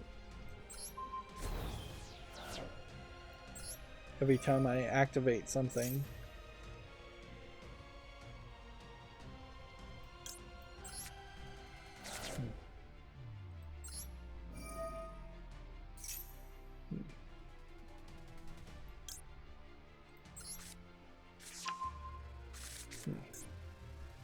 do I have enough in the graveyard?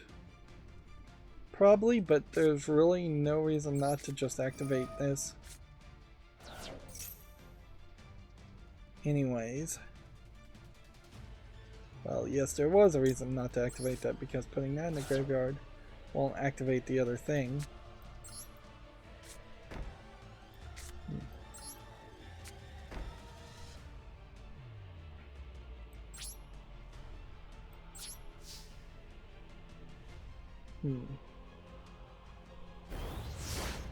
Yeah, potentially turning this around is probably not going to happen. It's way too many cards. Particularly when you can just go into a battle phase and attack, and apparently I couldn't trigger either trap.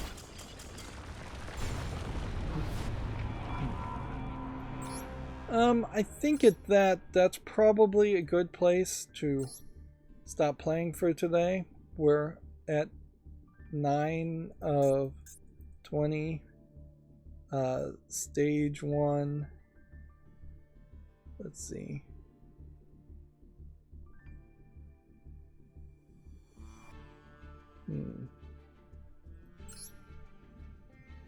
Yeah, stage 1 oddly seems to be the whole duration of the game, whereas stage 2 seems to be only the last 3 days of the event.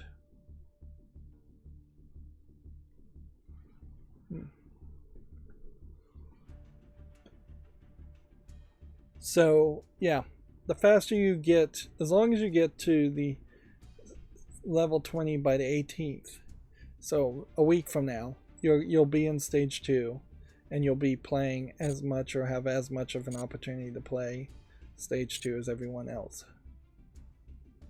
Meanwhile, as far as missions go, activating spell and trap cards, I've done 30 out of 100. Normal summoning monsters, I've done 65 out of 200. And Duel in the Duelist Cups, I've done 5 out of 50, which that does imply that they want you to do quite a lot. As far as daily quests, all of those lined up except for the solo one, so all of my daily quests are now done. And we are getting a new deck slot or 2. And I don't think we probably moved anything else up. So overall, we've gotten a whole bunch of gems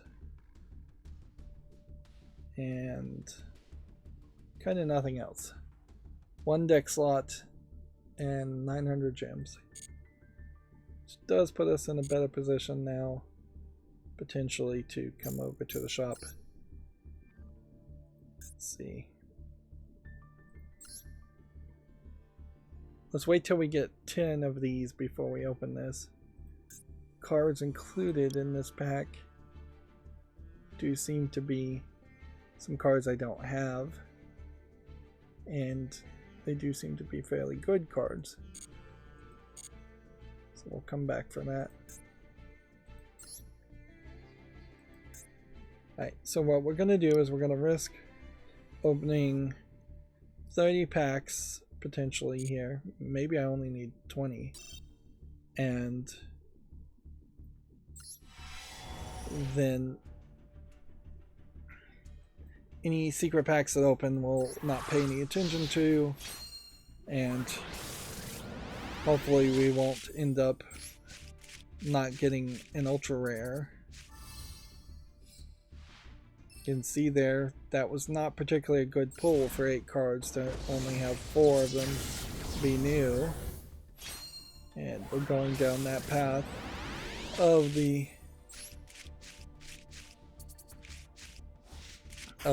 secret packs. 1 ultra rare puts us in a fine position,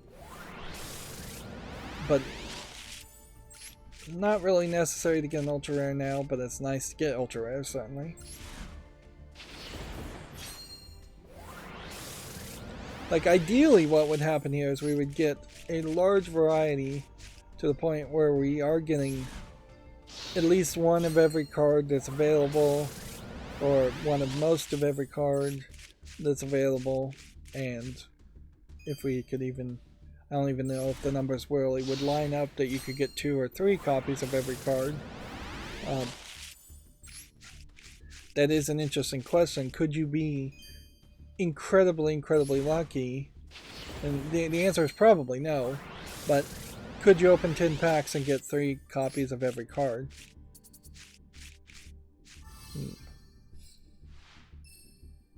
And have effectively a complete collection?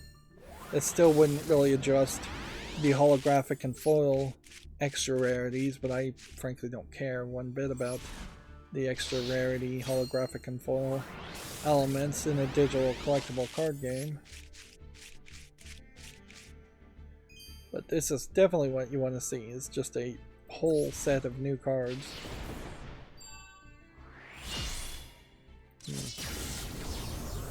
They haven't updated the card packing animations, and I still don't really find them as good as the card pack animations in Hearthstone.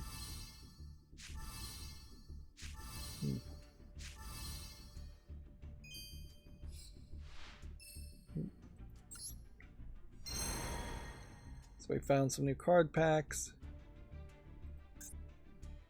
So then the question comes down to, is there a decent number of cards still to get? As far as ultra rares, yes. As far as super rares, yes. As far as normals and rares, yes. Yeah, it definitely does not feel like 10 packs is enough. Now, once again, this is the danger of, if I get an ultra rare in this 10 packs, that's fine, but it's the next 10 packs that I absolutely need an ultra rare in. Otherwise, I'll have to come back later and get another 10 pack. Which, I guess that's not a big deal because this selection pack is going to be around for a while. So we'll have plenty of time to correct that. We'll just have to remember to do it.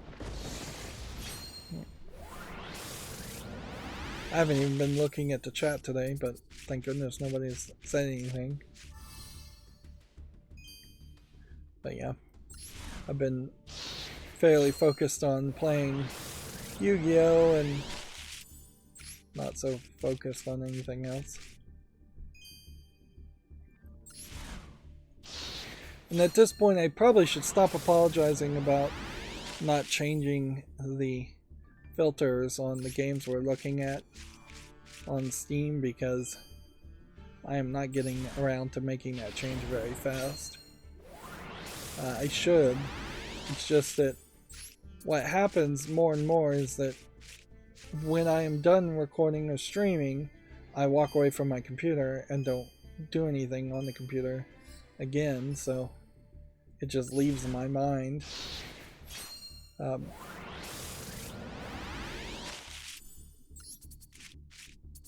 Constantly running into problems of my chair cushions going flat and it becoming uncomfortable. And I've done a lot to try to improve that, and I have improved it a little bit, but I think I probably need like some kind of electric re-inflator connected to it, some air pressure tire inflator, and some kind of tube. Which is, that's what they do in hospitals, certainly, is that they have these inflatable air mattresses that fill up with air and re-inflate if they start to go flat.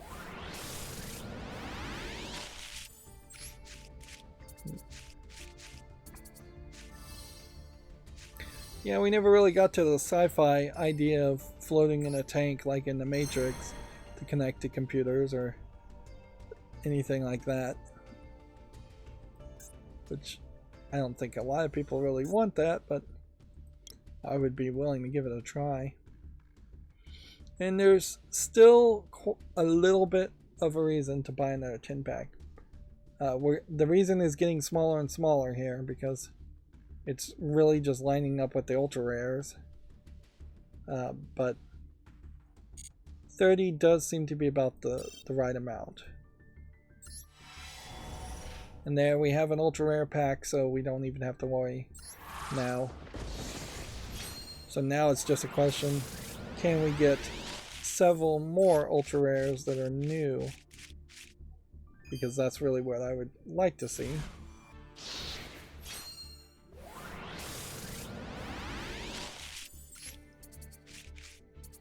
And there's really no way to get a lot of gems in reserve without just buying gems. I perhaps should have not bought so many secret packs last time I started buying packs, but everything seems like it worked out fairly well. I will consider holding on to more gems going forward. Like,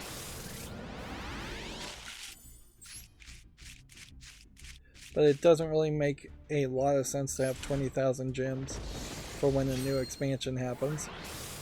Also, if they hadn't brought out all those accessories, I would have enough gems to buy another 10-pack, so they're draining me by the accessories also.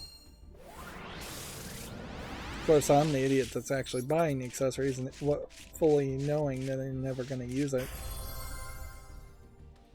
There's one ultra rare.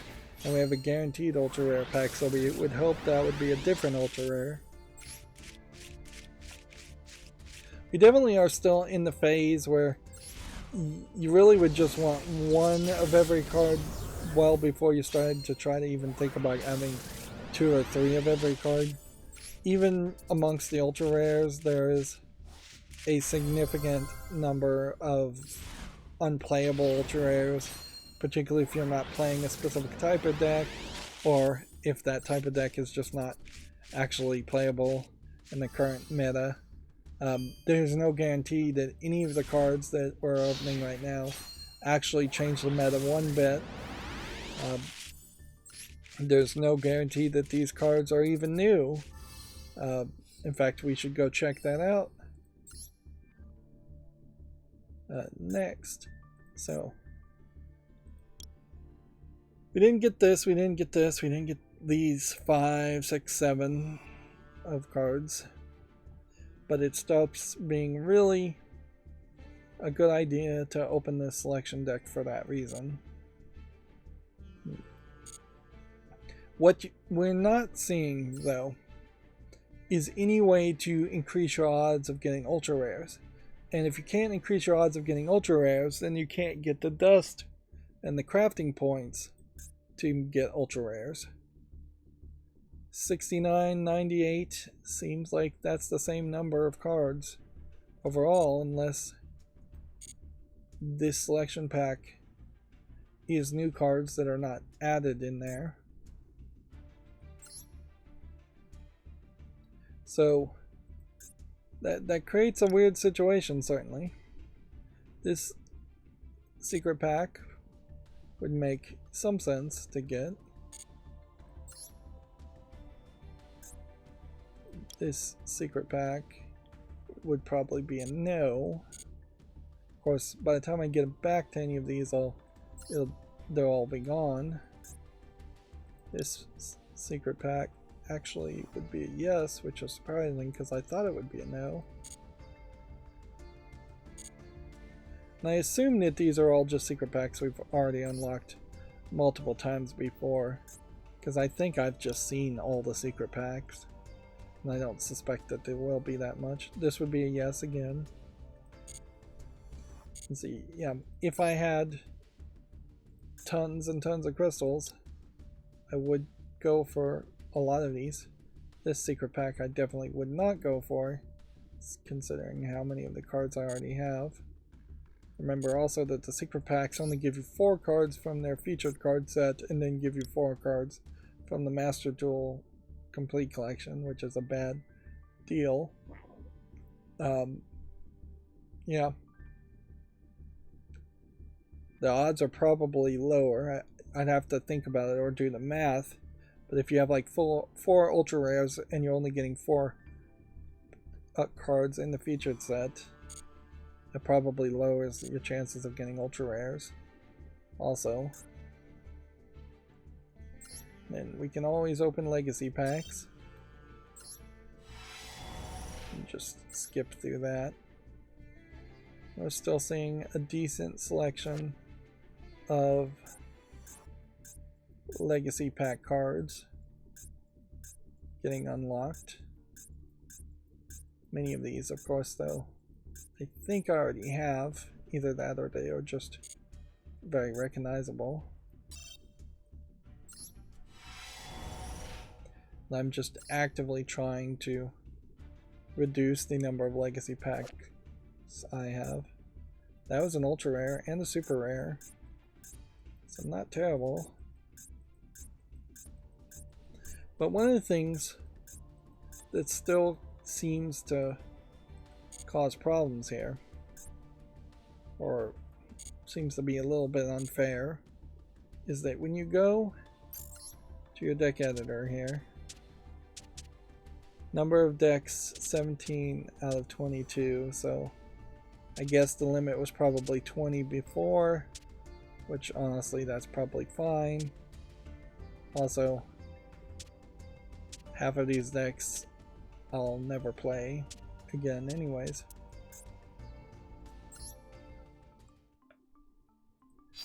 But if we go dismantle all extra cards, that'll give us 300 normal crafting points, 450 rare crafting points, and do us absolutely no favors whatsoever as far as super rares and ultra rares. And it does just kind of feel like there's no way to really increase getting ultra rares or super rares, so there's no way to really ever get these crafting points. You can't even buy them with real world money, really, which I think highlights the problem here. Really, it should just be that there's one currency of crafting points, and it just costs a lot more crafting points to make an ultra rare than it does to make a normal. Because inherently, with this system, at some point I'm going to have to just bring up a list of all the normal cards I have and try and craft 1 to 3 copies of all the normal cards with all my normal crafting points, and I won't actually get that far with 2,000 crafting points, but I'll make some progress there. But also that feels like a huge waste of time. But that sets us up fairly nicely where it's just going to be all about the Duelist Cup and dueling in the Duelist Cup. 9 out of 50 is about on track. If we do 9 or 10 battles each stream and do some off screen, I should be fairly okay. But I think I probably will have to do some off screen. And it's not a different type of gameplay, so playing off screen is not even a big deal. Let's finish up the news with Video Games Chronicles and then move on to Gamatsu articles. The Pokemon Center in London pop-up store is now taking reservations, which, okay. Pop-up stores as a concept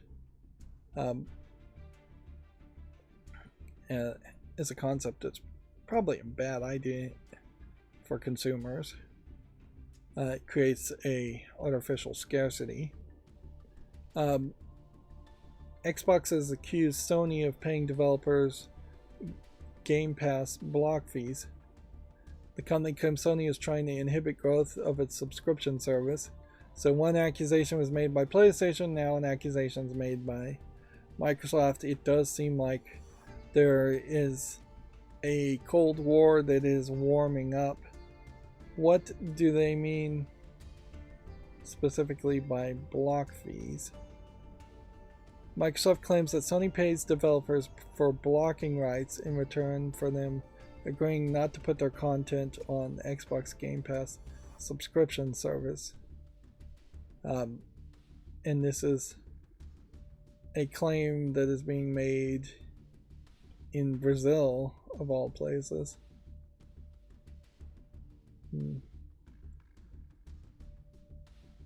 Yeah, so this is Sony made the claim in Brazil. Microsoft makes the claim in Brazil. I wouldn't be surprised if Brazil would just love to screw both American companies.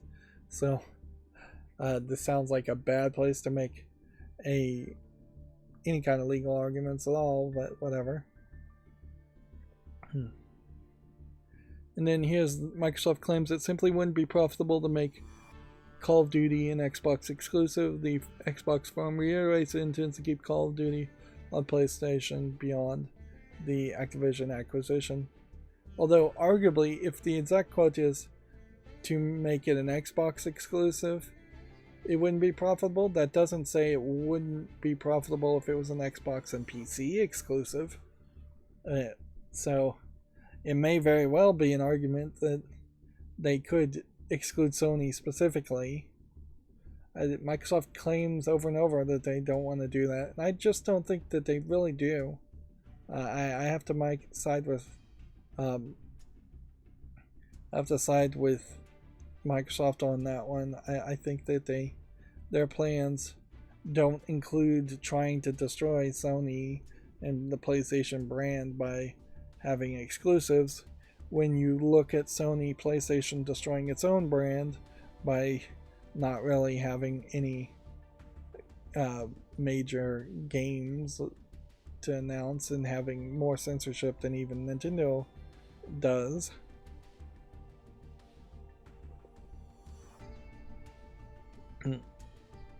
At the end of the day, if Sony PlayStation is going to fail, it's going to fail because Sony fails to attract game developers to develop for this PlayStation and publish on the PlayStation. It's not going to fail because of anything that that Microsoft does. Let's go through some games here. Again, still haven't flipped that censored switch. We have a game here that looks like a math game with some Sokoban block pushing. It doesn't look great, but it doesn't look terrible either. So I'm going to give it a follow to just see if maybe this might be a kid-friendly game. Do I want to make a YouTube short around this? No, I just don't think it's visually polished enough. One Penny Adventure. Looks like a garbage asset flip, and it's free to play. Steam does not allow you to charge just 1 penny for a game. The minimum is like 49 cents. Chess versus chat. That might be an interesting idea, certainly, to try and play chess against the culmination of your Twitch chat. But like most of these Twitch chat games, they don't really feel like much of a game, and you probably would have to have a major following on Twitch for it to make any sense. Otherwise, you're just going to end up playing with one fan at most. Let's see. Another furry looking game, although this time it claims to be more of a RPG creature collector game instead of a visual novel. So at least it has a little bit of variety there. How long the title is, which in that alone, that seems like that's keyword stuffing, and I don't think Steam has done much to stop keyword stuffing in your title, which is fine because it's not happening that often.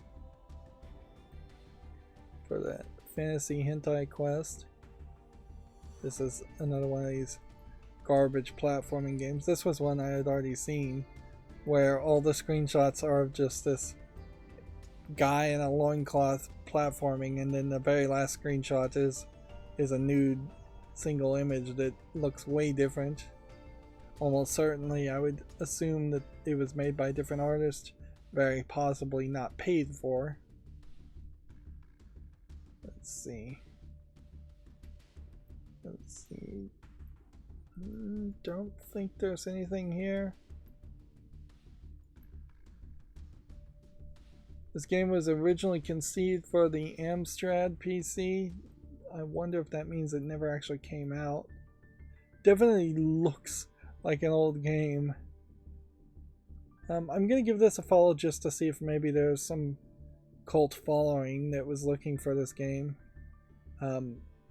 It's Spanish, Portuguese more than it is English, I think, also.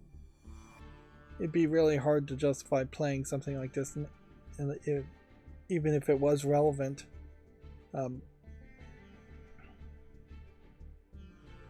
Yep, looks like there's some platforming and other things. There is definitely an Apple II game that I played when I was like in kindergarten, that I can never figure out what that was, to the point where I'm not sure I didn't just dream it up, because in my mind the game was a lot more visual than anything could have been for its day, and for the time frame. And yeah, it probably was some little kid software, maybe only sold to schools. But yeah, I half wonder if I just dreamed it up or remember it being way better visually. But I know it was like a cave climber, like Prince of Persia type, Pitfall Harry type game. I think we'll say no to Attacker Chan here just because of the low effort name. Just go. You know what? This one's rated very positively. I'm going to put this on the follow list, and I'll make a YouTube short on it. It's actually surprisingly hard to find a game that is just Go, in the sense that you're just playing Go. Because most of them want to have a gimmick or want to do multiple games or something like that. Embodiment. Want to give this a follow? I'll give this a follow. I probably shouldn't do YouTube shorts on free games anyways.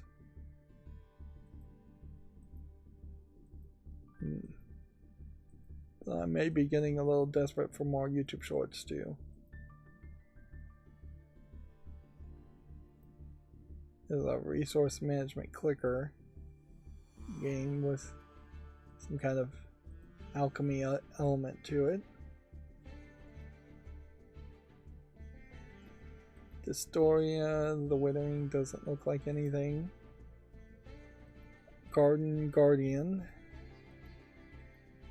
doesn't look good enough. Kind of a hex grid based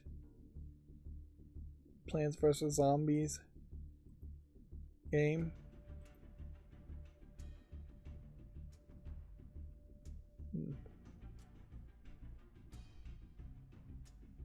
Yeah, I don't think an action Plants vs. Zombies makes a lot of sense. Hyperland here feels like it's probably an asset flip, nothing. Looking at the screenshots, it's broken where only a couple of screenshots even can be loaded.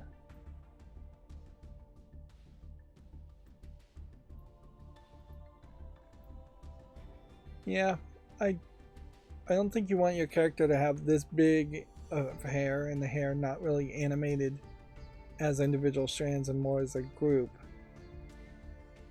This feels asset flippy, so I'm going to say no to it. And then Sex Adventures Swingers Gem is yet another visual novel sexual content porn game where the screenshots are immediately pornographic, and it's the 3D CG models of characters again.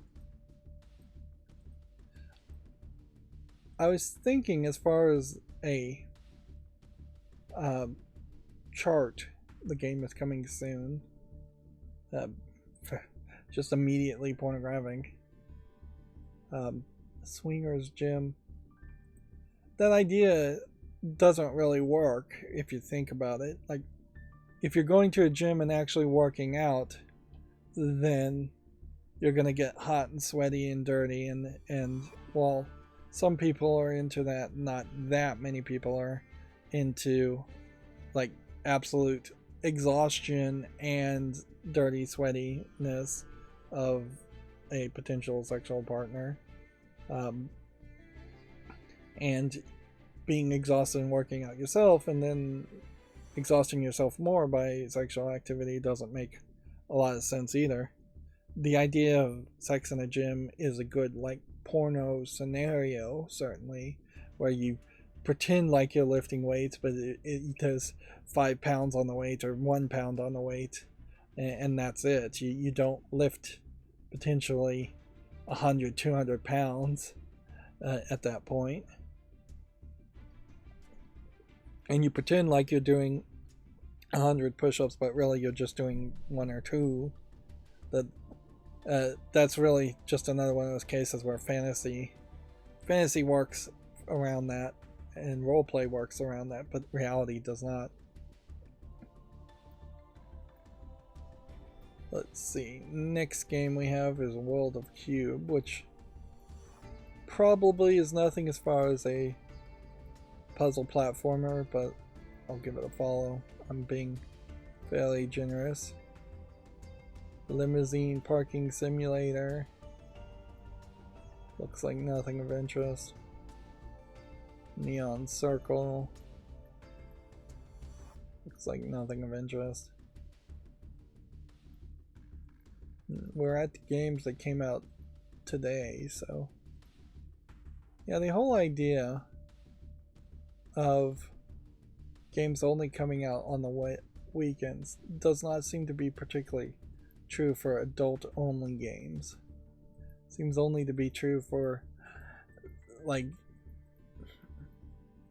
anime visual novels, which even more I think highlights that there's a intentional exclusion there. Well, I could be wrong, and I just need to reset my filters and reset my observations and start over from scratch. None of these screenshots want to load. Al and Duelists 7-Eleven.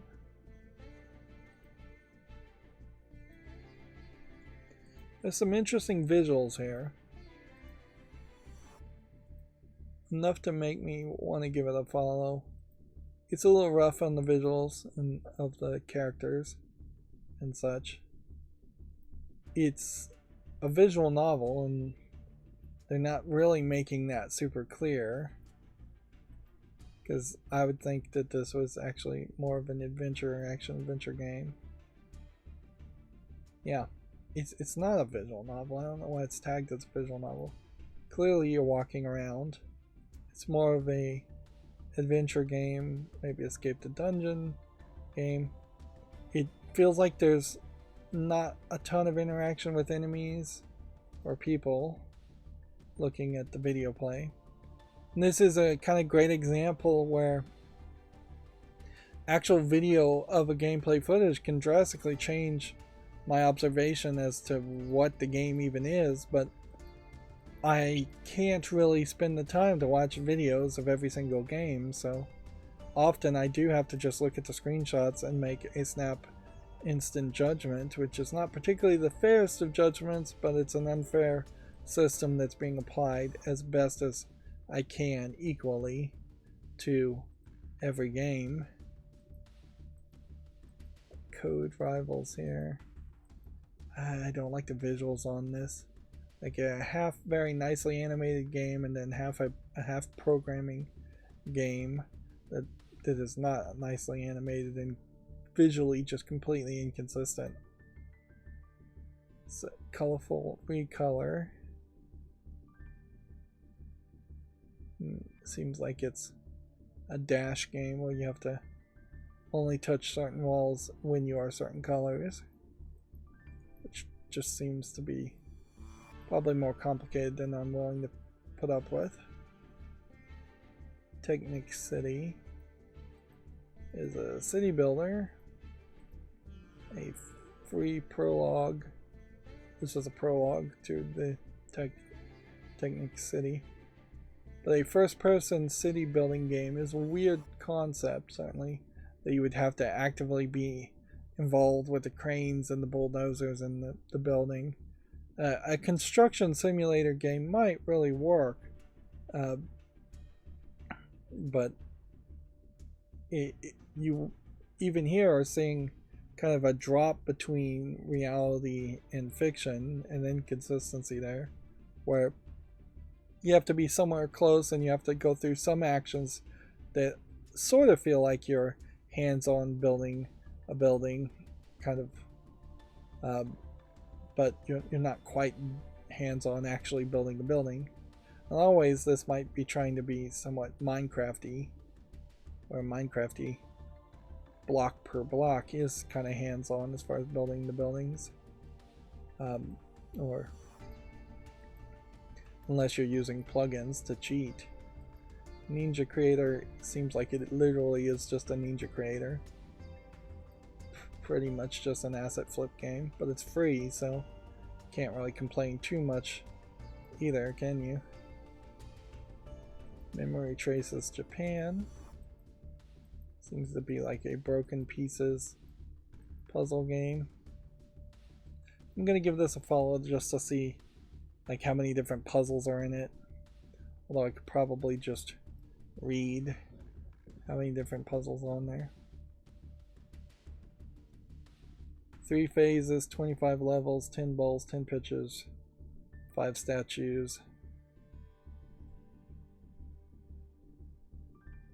Yeah, I guess it's going to come down to, do people really even enjoy putting together broken vases and things like that, broken bowls.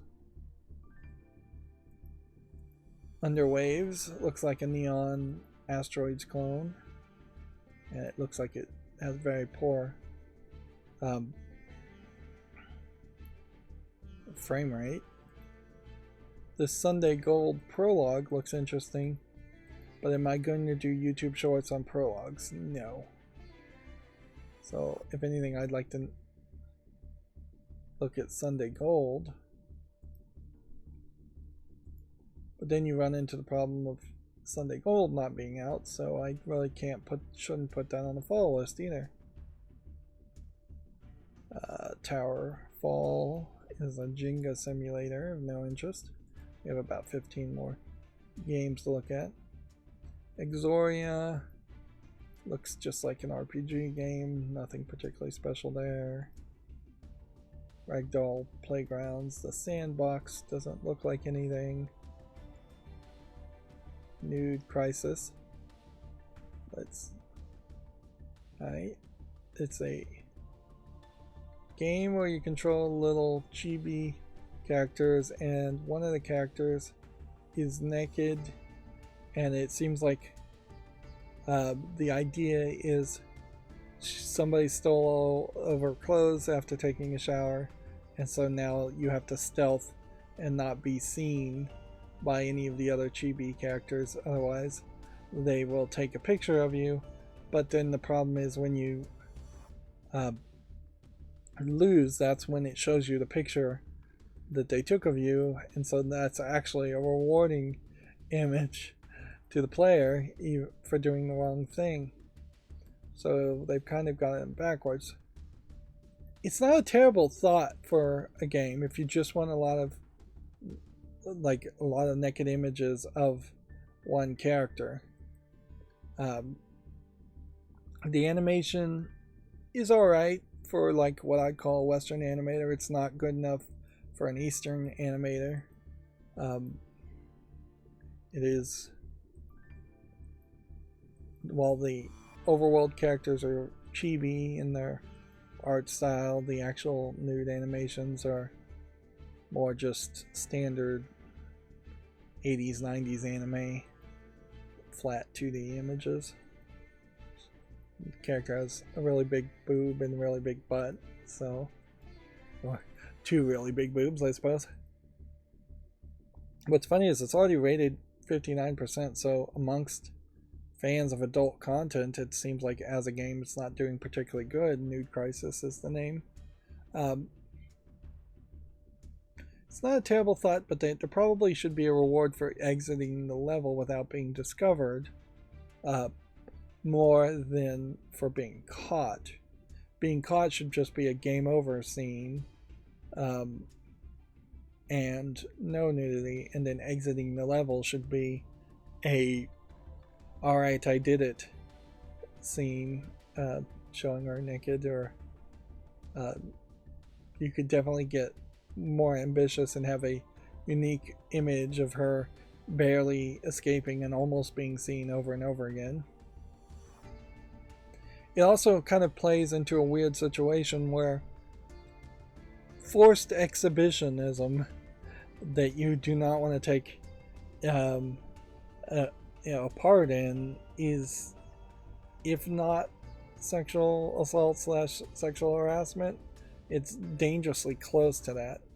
Like, I think it probably could be argued in courts that it's sexual harassment for somebody to intentionally go into a locker and steal someone's clothes while they were in the shower and then force them to run around naked. Although the real solution there is fairly obvious. If you're in the locker and somebody has taken all of your clothes, there's probably still towels around there, even if they're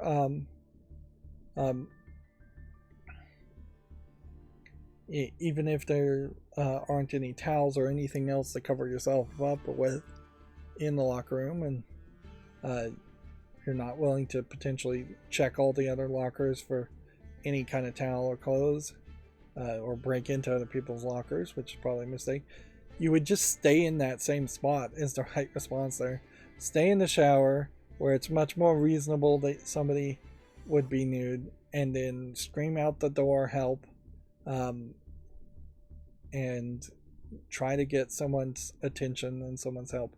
You'll potentially expose yourself to one person in a locker room, to get an attendant or someone else to help you, to bring you a towel, bring you clothes, anything like that.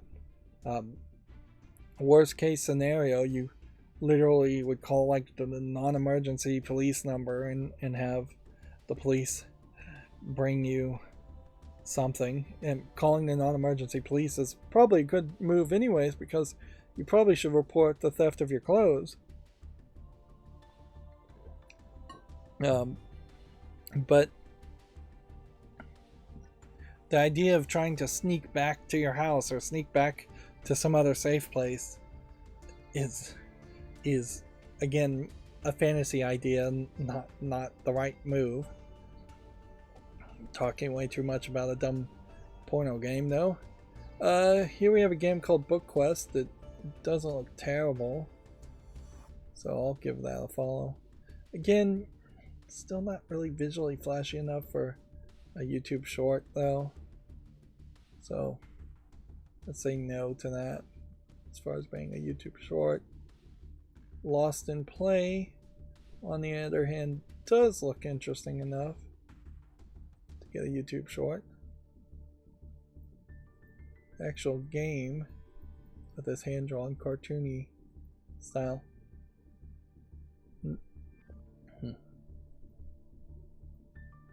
Yeah, I think what I probably need to do is, if over here on the right was just a different art style reference, and I literally just had, this is Steven Universe's art style, this is animated from the 70s, this is what a chibi character looks like. Like, ideally you'd want them lined up almost like a police lineup with different height lines to compare sizes. Like, I don't know if people might claim that's not fair use to use screenshots of specific characters consistently, but yeah, I feel like I need to make something like that. Maybe just a banner at the bottom even, and then I'd have to resize everything, of course. But I keep using these cultural touchstones that I don't feel like a lot of people know, so they aren't really cultural touchstones. This Lost at Play though does look interesting. And then here we have another adult game that came out today called Rough Love,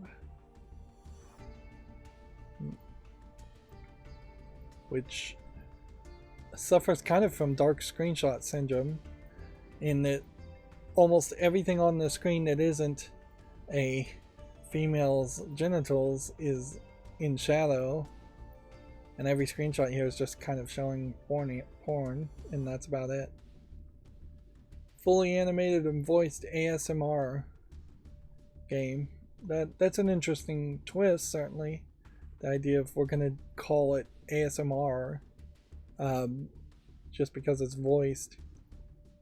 Although at this point I don't think people are super interested in ASMR. I think that fad's pretty much gone. Here we have a jigsaw puzzle game called Bright Garden. It may very well be only one jigsaw puzzle. Here we have another porn game. Man, yeah, a lot more Western porn games than I thought. They're all very much hidden.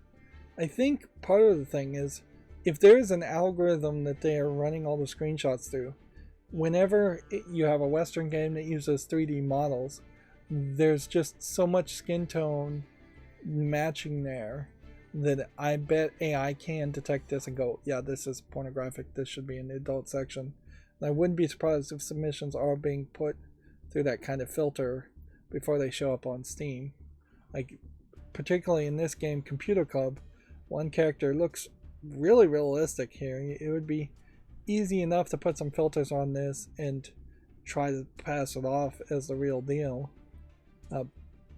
Whereas if you're going with more of a colorful anime style of the characters, the skin tones in particular in anime can be all over the place compared to what a realistic human skin tone looks like. I assume that this is just a visual novel, Computer Club is.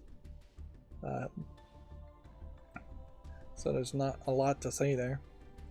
And inherently, there's not a lot to say with a lot of these adult games. And so once I get a firmer understanding of what the state of adult content is on Steam, I probably will just filter it out because there's nothing to really say there. The audience that is buying porn games on Steam or adult content games on Steam are not really looking for good games because they know they just won't get it. They probably do deserve to get some good games every now and then, and that category of games probably needs to improve quite a bit, but realistically speaking, people know what they're going to get, and so I'll make a YouTube short of this Red Hood Adventures. So they're not surprised when it is short and it's asset flippy and it's garbage. And the type of audience that's buying those types of games, I think will just buy them on first sight regardless. So I don't think I benefit very many people doing consumer advice, purchasing advice on adult games that are just like, hey, this is porn, you know it's porn, buy it if you want or don't. Whereas regular games can be a lot more deceptive. Like, they can look good and then the reviews can prove them to actually be pretty bad. They can look bad and the reviews on rare occasions can prove them to actually be pretty good. It's Miners and Machines. Doesn't seem like it has quite enough going on for me to say yes to that. Here we have, Backrooms game, although they're calling it the Complex now.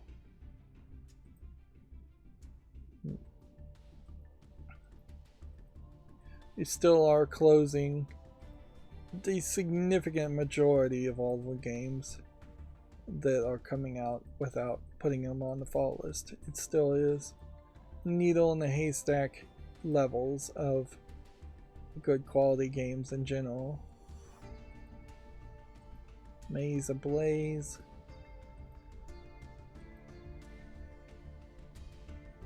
No, I don't think I would want to play that. And then Pulling No Punches, a beat 'em up hack and slash game. Survive a fictional pandemic in a city filled with madness and denial. Oh, so you're basically you're being safe during the COVID pandemic, and everybody else is being an anti-masker. Although at a certain point, if there's an entire city like that, then you're the odd woman out, I suppose. What's funny is that it says Vuvuzela here and it says Bora here, so it seems like this isn't even coming from the perspective of an English or Western creator as much as it is a Brazilian creator. Which I bet in Brazil there was a significant number of COVID deniers out there. I vaguely recall that even like the Brazilian president or government was claiming that COVID was just a hoax, or that it was the United States government attacking them or something like that, which the United States government probably has done a lot of awful things to the Brazilian government, so I can't really blame them. This does get in a weird situation where you are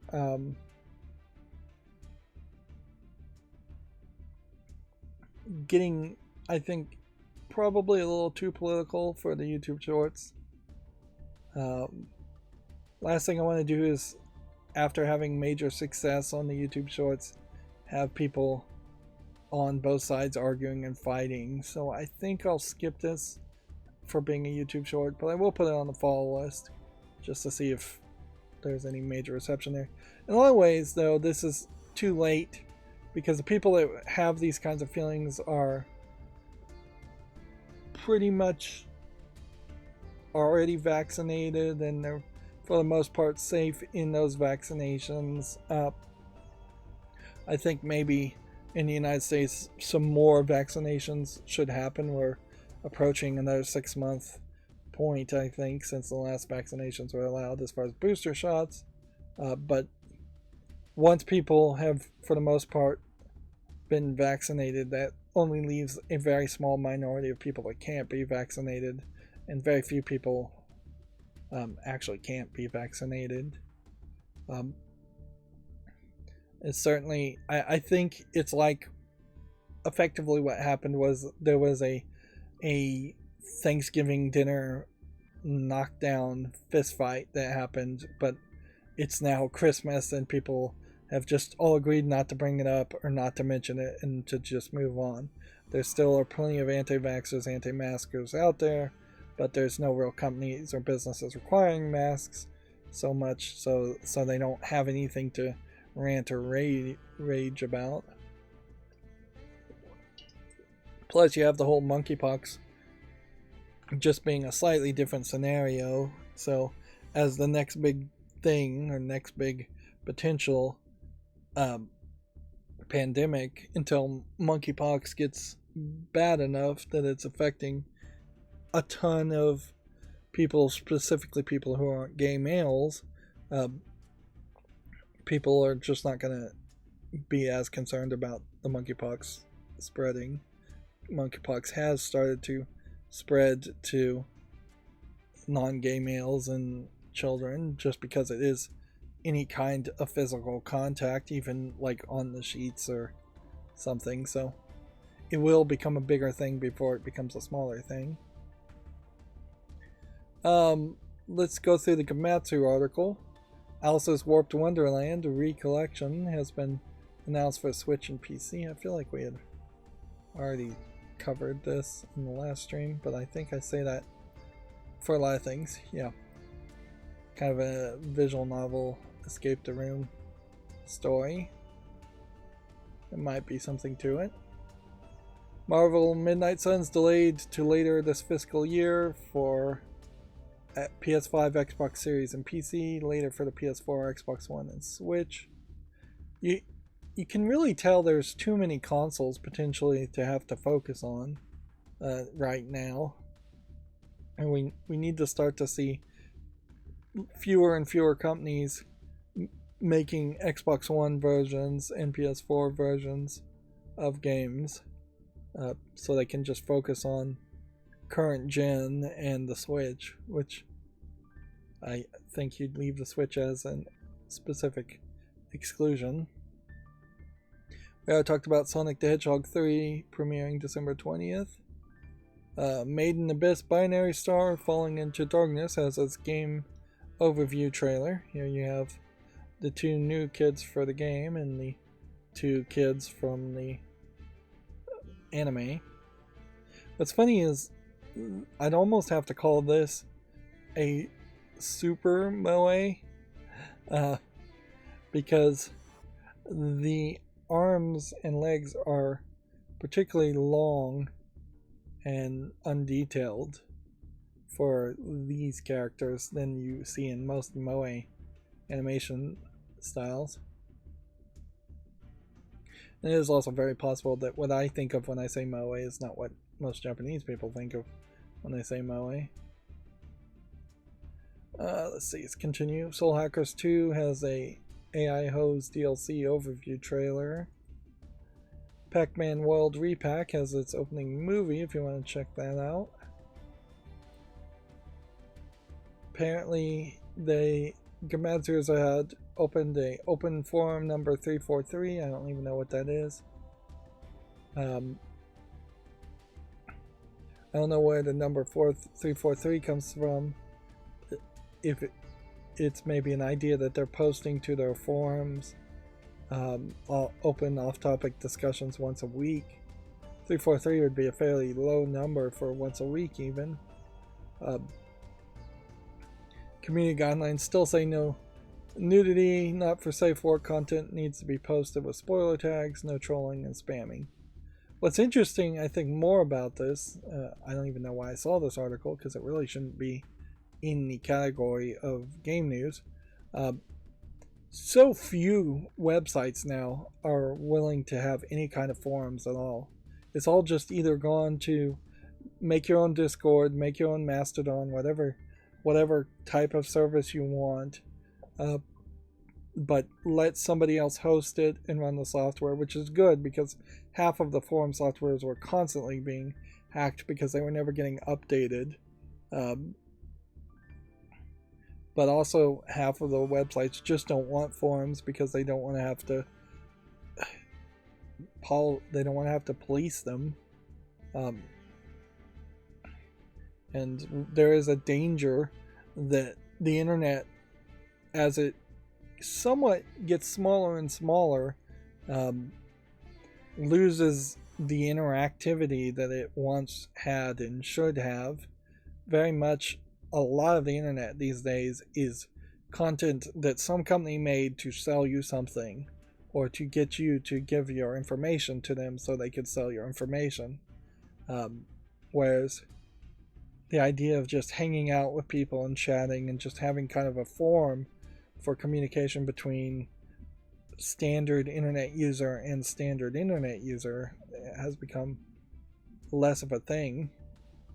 Even when you get to things like Reddit is kind of a terrible place to have people actually talking to people, because if you're trying to have an actual conversation, you don't get upvoted enough that anybody else sees that conversation, and then you get buried between people memeing and joking.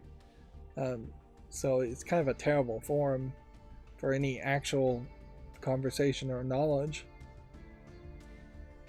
Moving on, iChew for the Switch launches November 10th in Japan. I assume that this is a visual novel.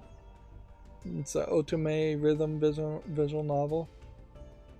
Young maiden game, okay.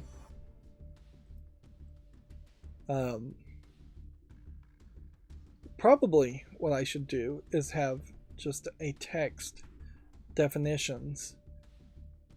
Like that would take less space, but it'd also be questionable whether I could get the font big enough that people could actually read it. That there might be something better to do in the description like that, where I could just say, if you don't understand what I'm talking about, here's some definitions of terms in the description. That might be a better place for it. Monster Hunter Rise Sunbreak expansion, title Update 1, launches August 10th. We had already talked about that. Soul Hackers 2 has the Aeon's Allies and Mission trailer, if you want to check that out. A little too many updates and advertisements for Soul Hackers 2 at this point. Point and click adventures beat 'em up Brock, the Investigator, launches August 26th for PC, and then this winter for PS5, PS4, Xbox Series, Xbox One, and Switch. Which, a point and click adventure that is also a beat 'em up seems oddly inconsistent, because if you're controlling the game with a mouse and to point and click, then the beat 'em up aspect feels like that would also have to be controlled with a mouse, and that doesn't feel like that would be a good way to control a beat 'em up game. Otherwise, if you're controlling it with a controller, then controllers aren't good for point and click adventures. So I wouldn't be surprised, if we actually could watch here, I wouldn't be surprised if the actual controls here are actually under a controller, and it actually isn't a point and click adventure so much as it is a controller adventure game where you move the character around using a controller, and maybe the right stick sometimes moves a cursor to click on things. But I wouldn't be surprised if it does that very rarely. The game Tim Tim version 1.0 features trailer is available. This is, I think, another one of these Pokemon clone games that they're trying to make, and they're all potentially going to come out at the same time and cannibalize each other. Spark the Electric Jester 3 launches August 15th for PC, which I guess highlights that there was a Spark the Electric Jester 1 and 2. I recognize the name, but barely. And certainly for all the competitors that tried to make clones of Pokemon, they all failed to actually get their games out fast enough to compete with Shield and Sword or Scarlet and Violet. But at this point, even if Scarlet and Violet isn't actually out, it's so close to being out that that I don't see any reason why you would go with a competitor. I believe it actually comes out the 28th of this month. The Tale of Onogoro for Steam VR launches this fall. That's a shame because this kind of looks interesting, but if it's a VR only game, then I'll probably never play it. Apparently it was originally released for the Oculus Store on March 17th. So there's just not enough people that have VR headsets for these games to have relevancy. Coney Islands, an Earthlock adventure, launches in early access for PC on August 18th. Which, let's see what this looks like. Well, it looks like it might be something interesting. It doesn't look bad. Not 100% sure what you'd actually be doing, but that's fine for a little trailer. Trinity Triggered demo survey feedback trailer is also available if you want to check that out. This looks like a Square Enix style game, but doesn't actually seem like it is from Square Enix style JRPG.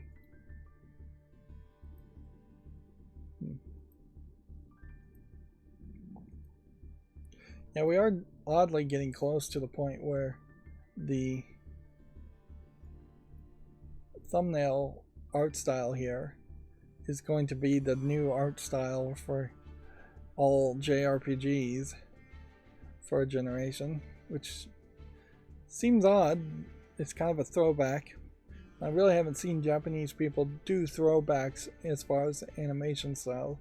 Even when they remake or continue something like Sailor Moon, they come back and they say, we're going to do it in a newer art style, we're going to improve it, we're going to make it look better.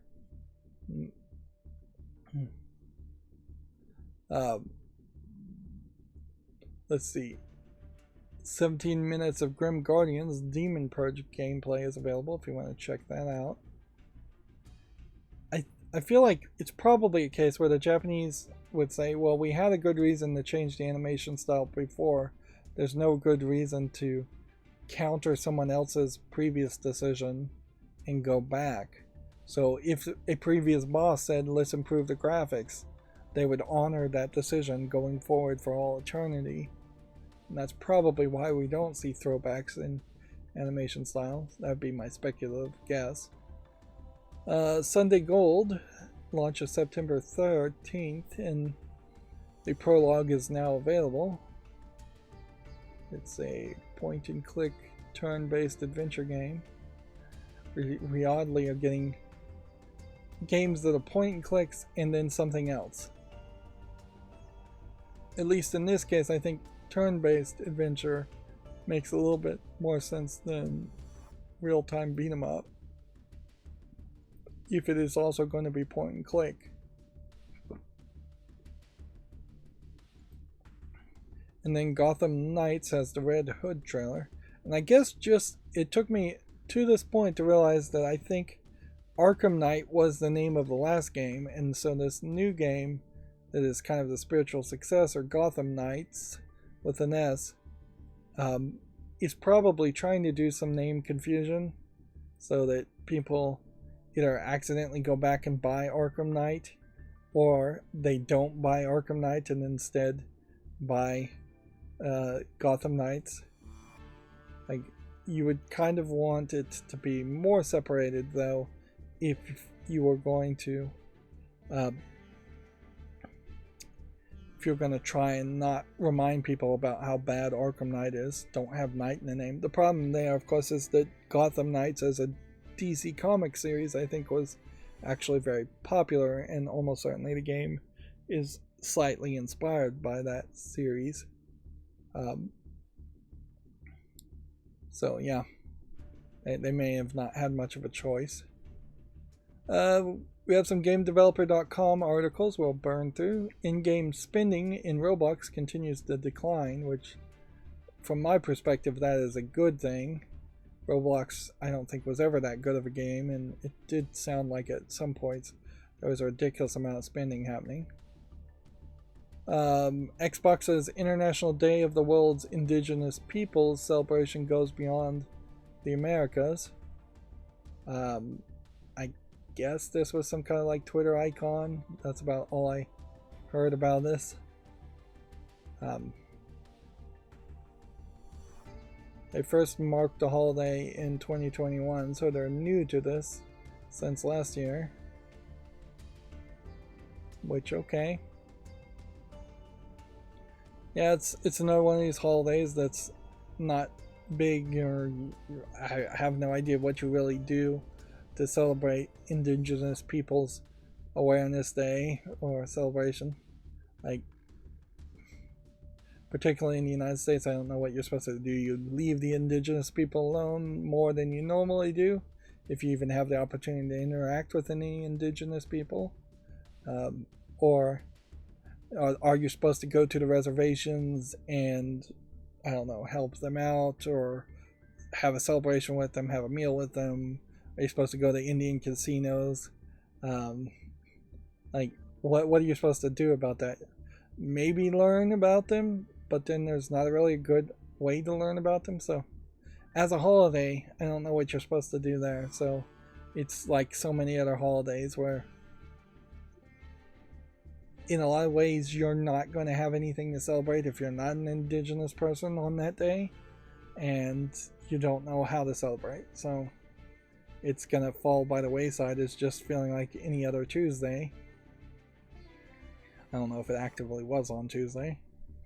Thunderful Group CEO has stepped down to take a new role within the games division, according to GameDeveloper.com. The U.S. President Biden, they really should say U.S. President in any article and speak to a worldwide audience, has signed the CHIPS and the Science Act to boost semiconductor production, which I don't know if the Science Act stands for something. The CHIPS almost certainly stands for something. They waste too much time making analogies. Now, if this bill, which has been signed, so now it's a law, I think it's a law once the president signs it. I haven't thought about the whole process there. Does it have to go back to the Senate to be ratified? Or Congress to be ratified? I don't think it does. No, I think it becomes a law if the president signs it. If the president vetoed it, then it could go back to the Senate or the Congress. I don't remember which one, or the House of Representatives. And then they would have to vote an overwhelming majority to override a veto. This is something that needed, if it does what it says it does, it's something that needed to happen 30 years ago, frankly. Ongoing supply issues have resulted in console makers struggling to meet demand, as the subtitle here, but everybody has had a major problem as far as having computer chips and supply chain issues for electronics being limited to Taiwan Semiconductor, and China mainland, and kind of nowhere else. And that has been, like, economically, politically, and in every other way, just a dangerous putting all your eggs in one basket or two baskets. It is in no electronics, and the increased consumption of electronics has in no way really helped people in the United States have jobs or have a better chance at an improved livelihood. If the Science Act is to improve education in science, that would be great. If it's to improve more research and scientific endeavors in the United States, that's great. But it is definitely important to point out that to get a chip facility ready to make chips. It takes about 10 years. It's a huge investment, billions and billions of dollars. If you told me this whole Chips and Science Act literally was just giving billions of dollars to TSMC so that they'd build a factory in the United States, I would believe you if that is mostly all it does. I haven't looked at the act to actually see what either one of them do, but yeah, even that's probably not enough, and it's probably way too late. There is also inherently a danger in that if you pay TSMC to build a factory or build a bunch of factories in the United States, then that stops a major reason why China has not invaded Taiwan. China has been saying they're going to invade Taiwan for years, if not decades, and you better believe them because they're doing the same thing with Hong Kong and did the same thing with Hong Kong. So if there's not something that is of strategic interest there, that Taiwan can either blow up themselves, the factories, and devalue their own country and kind of cut off their nose to spite their face, or if there's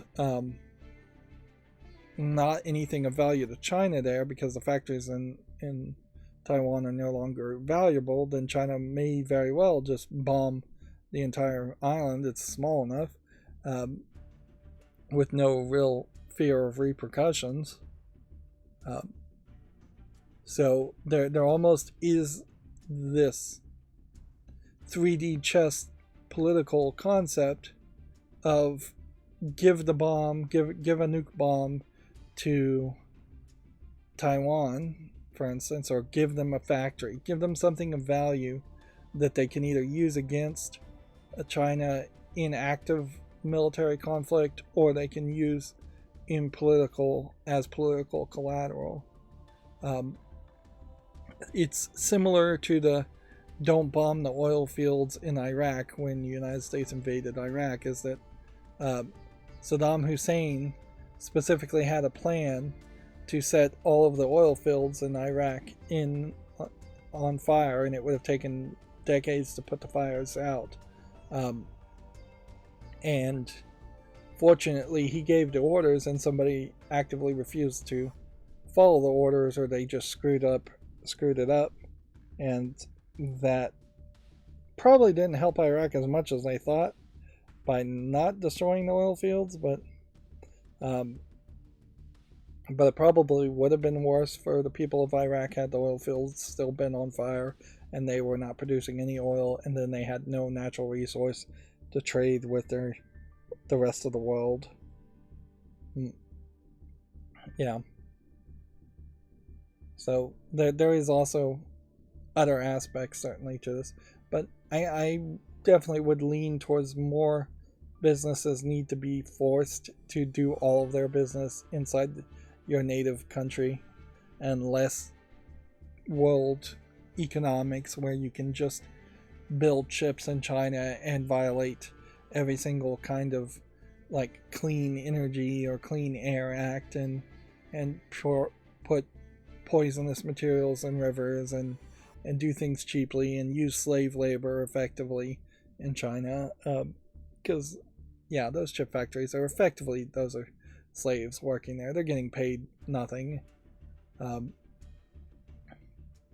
So it would be better for all countries to build all their computers inside of all of their own borders if they can. And the same way, I think it would be better for all countries if they could grow all their own food within their own borders. The whole supply chain issues we keep seeing seem to really highlight where a world economic concept leads to, is it leads to major shortages and dangers when things go bad. It's over streamlining, over optimizing, and not having enough backups and enough security. But I'm getting into a political rant here at the end of the stream and really don't have time for it, so let's move forward. The Rubik's Cube owner, Spin Master, has acquired a Swedish developer called Nordlight, which that's probably a smart idea. Like, I don't think Rubik's Cube is particularly good at making video games. I know they made one a long time ago that I played, but they haven't been very consistent as far as they need some kind of app that you can get for free to work on smartphones every time you buy a Rubik's Cube. There needs to be that value add. You have speed cubers that don't particularly even like to use Rubik's Cubes or compared to other speed cubes. So you're losing an audience there, and it's not like Rubik's Cubes have a whole lot of variety of new things. Here you have like a 4x4 cube and Rubik's Race, whatever that is. So them owning a company that could make some Rubik's Cube apps is a good idea. Them also owning a company to diversify and not just try to lean on the Rubik's Cubes only is probably a good idea. I wouldn't be surprised if the Rubik's Cube as a concept cannot be copyrighted, and so they really are just selling it by the name and the trademark of Rubik's on the cube. And that's probably not going to make them enough money to survive another decade alone. We already talked about the Super Punch-Out 2-player mode. That being said, Super Punch-Out also is not really the Punch-Out that I remember, so I never played Super Punch-Out compared to Punch-Out. The Mike Tyson's Punch-Out or the non-Mike Tyson's Punch-Out version on NES. So it might be a decent reason to go back and play Super Punch-Out if you never had, but the 2-player mode also really wouldn't help you get through the campaign. It only lets you just practice, I guess, but it doesn't even let you practice because in the 2-player mode the other player is going to act differently than the AI. So it's a nice feature, but it won't help you get through the campaign anyways. Riot Games has found, quote, no significant differences in pay for women and minority employees. In its third annual diversity report, Riot has announced it achieved pay equity for its women and minority employees. We could get into a rant of whether equity is the same as equality in that sentence, but I won't. In a lot of ways, this is Riot Games saying Riot Games is doing good, so take that with a spoon full of salt as far as whether that's believable or not. But in a lot of ways, there is an agenda almost certainly here from GameDeveloper.com to even report on this, just so that they can then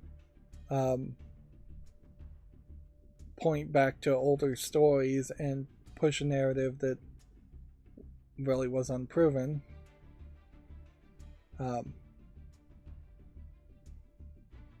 Let's see.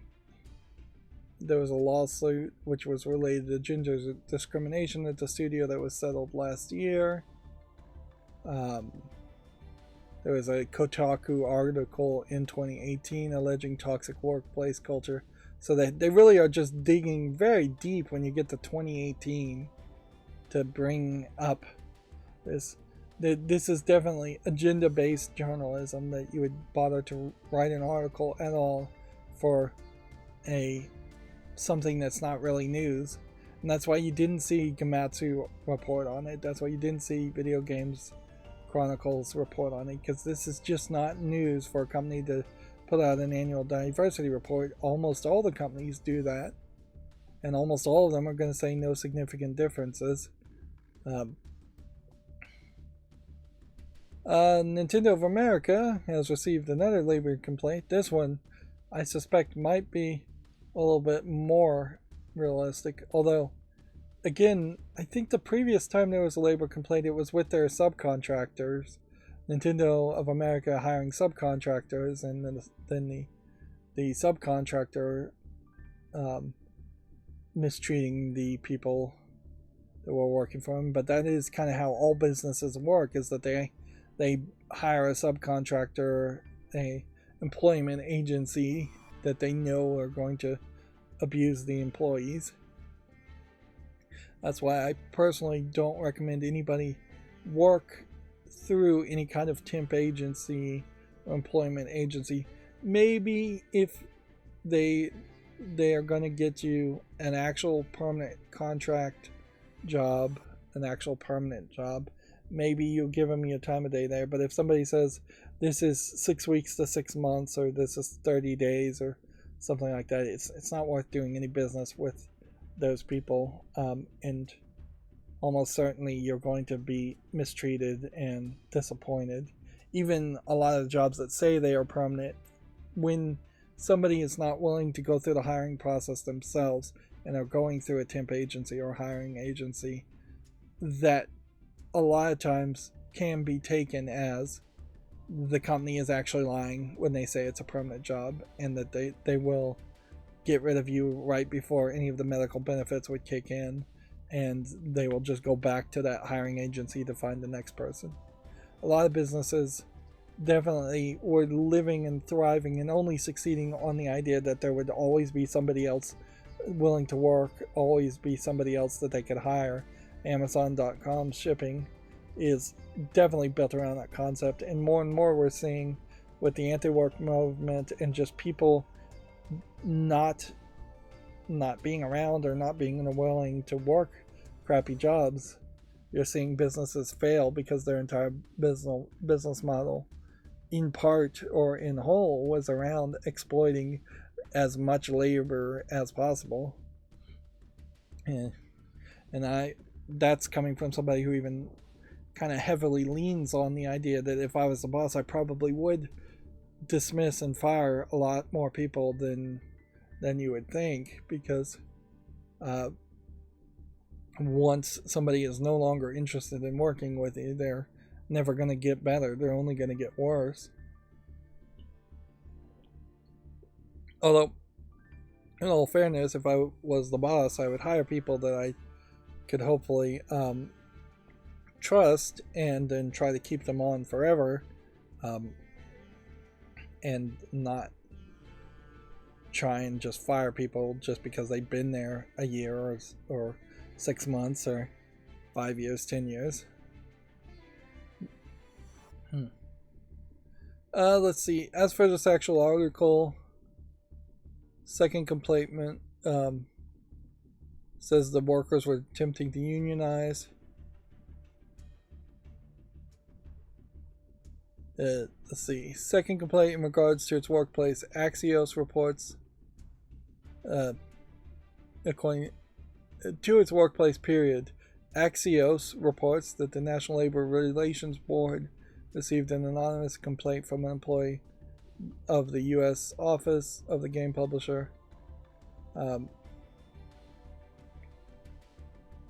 April 2022, an anonymous employee filed a complaint with the National Labor Board against both Nintendo of America and Ashton Cartier, which handles direct hires, including positions for game testers and customer service. The four allegations included coercive actions and statements, though they did not disclose specific events. So you're not going to get any real news or any real reporting here, because we don't know what the complaints even were about. So this entire article, effectively, because you have no details, boils down to Nintendo of America receives another labor complaint, which for a company as big as Nintendo of America, which isn't that big of a company, 2 complaints in a year is probably not that big. Alright, and then we've got some fall list to clean up, which this game needs more time.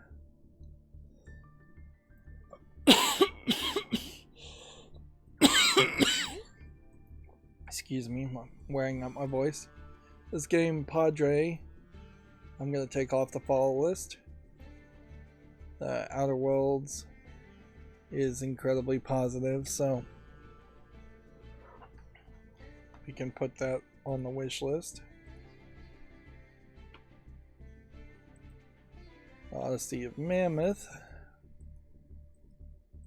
It's rated very positively, so put that on the wish list. Also, it's a free game, so go out and check it out if you're interested.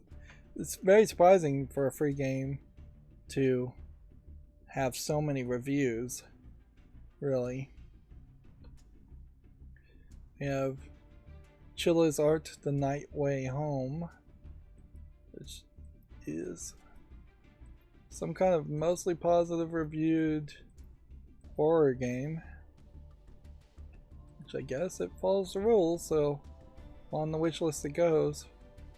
So it's right on the verge of being something, so this really wouldn't, just looking at the screenshots, this really wouldn't be something I'd put a lot of focus on.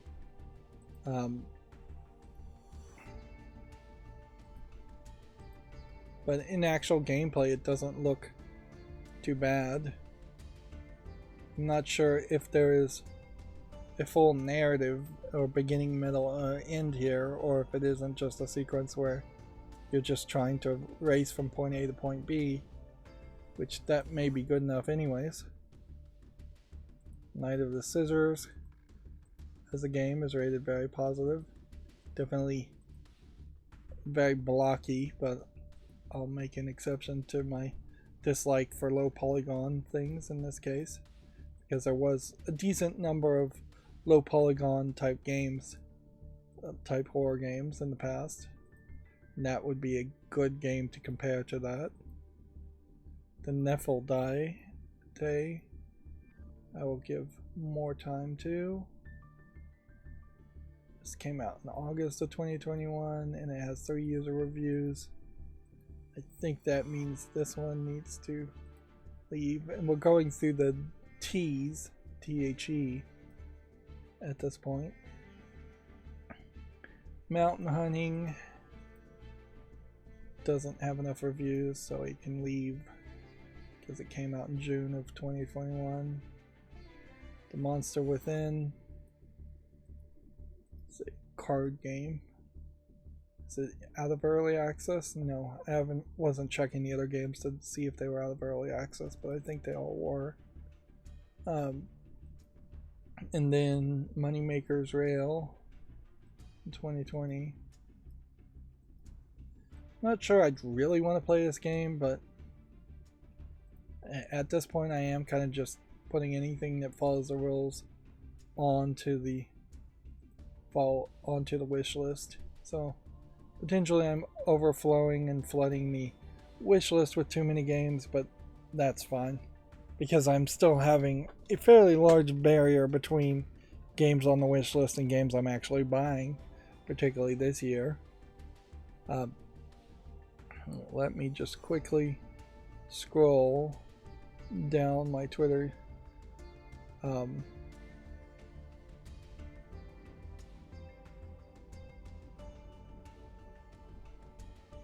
Let's see.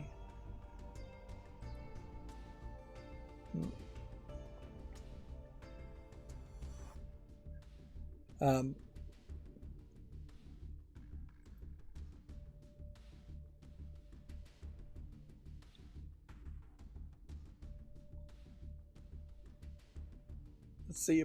This is going to be hard to say, but American McGee retweeted this. PSA, the original Alice game is available within the Steam version of Alice Madness Returns.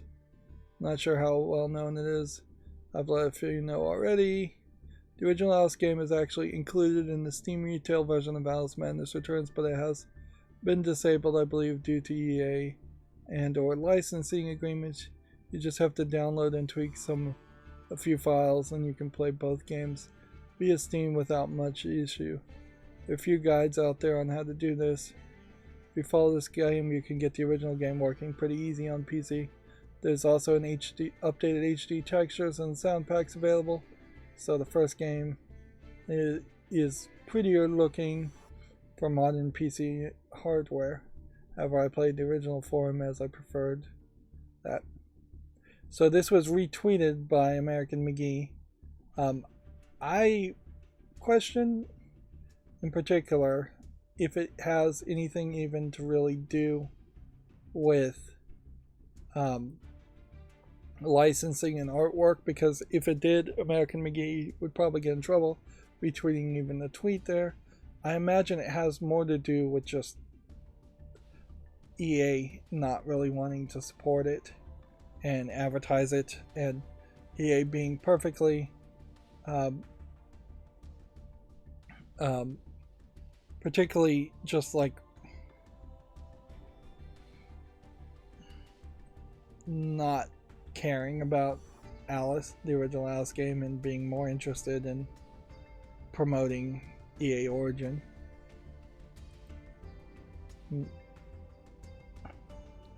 I'm continuing to scroll down my Twitter feed just to see if there's anything else new.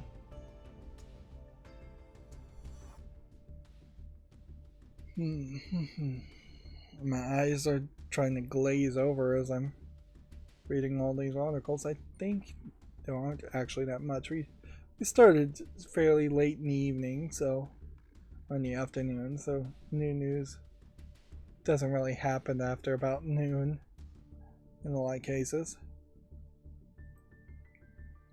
There is this GameDeveloper.com article we can point out. Advocates are calling for improved and updatable crediting technology.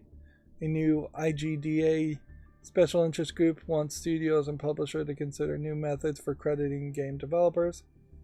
Yeah, it probably should be improved somewhat. I don't know if there is a need to update the credits if you get it right the first time by that much. But I could see just having that option to update the credits.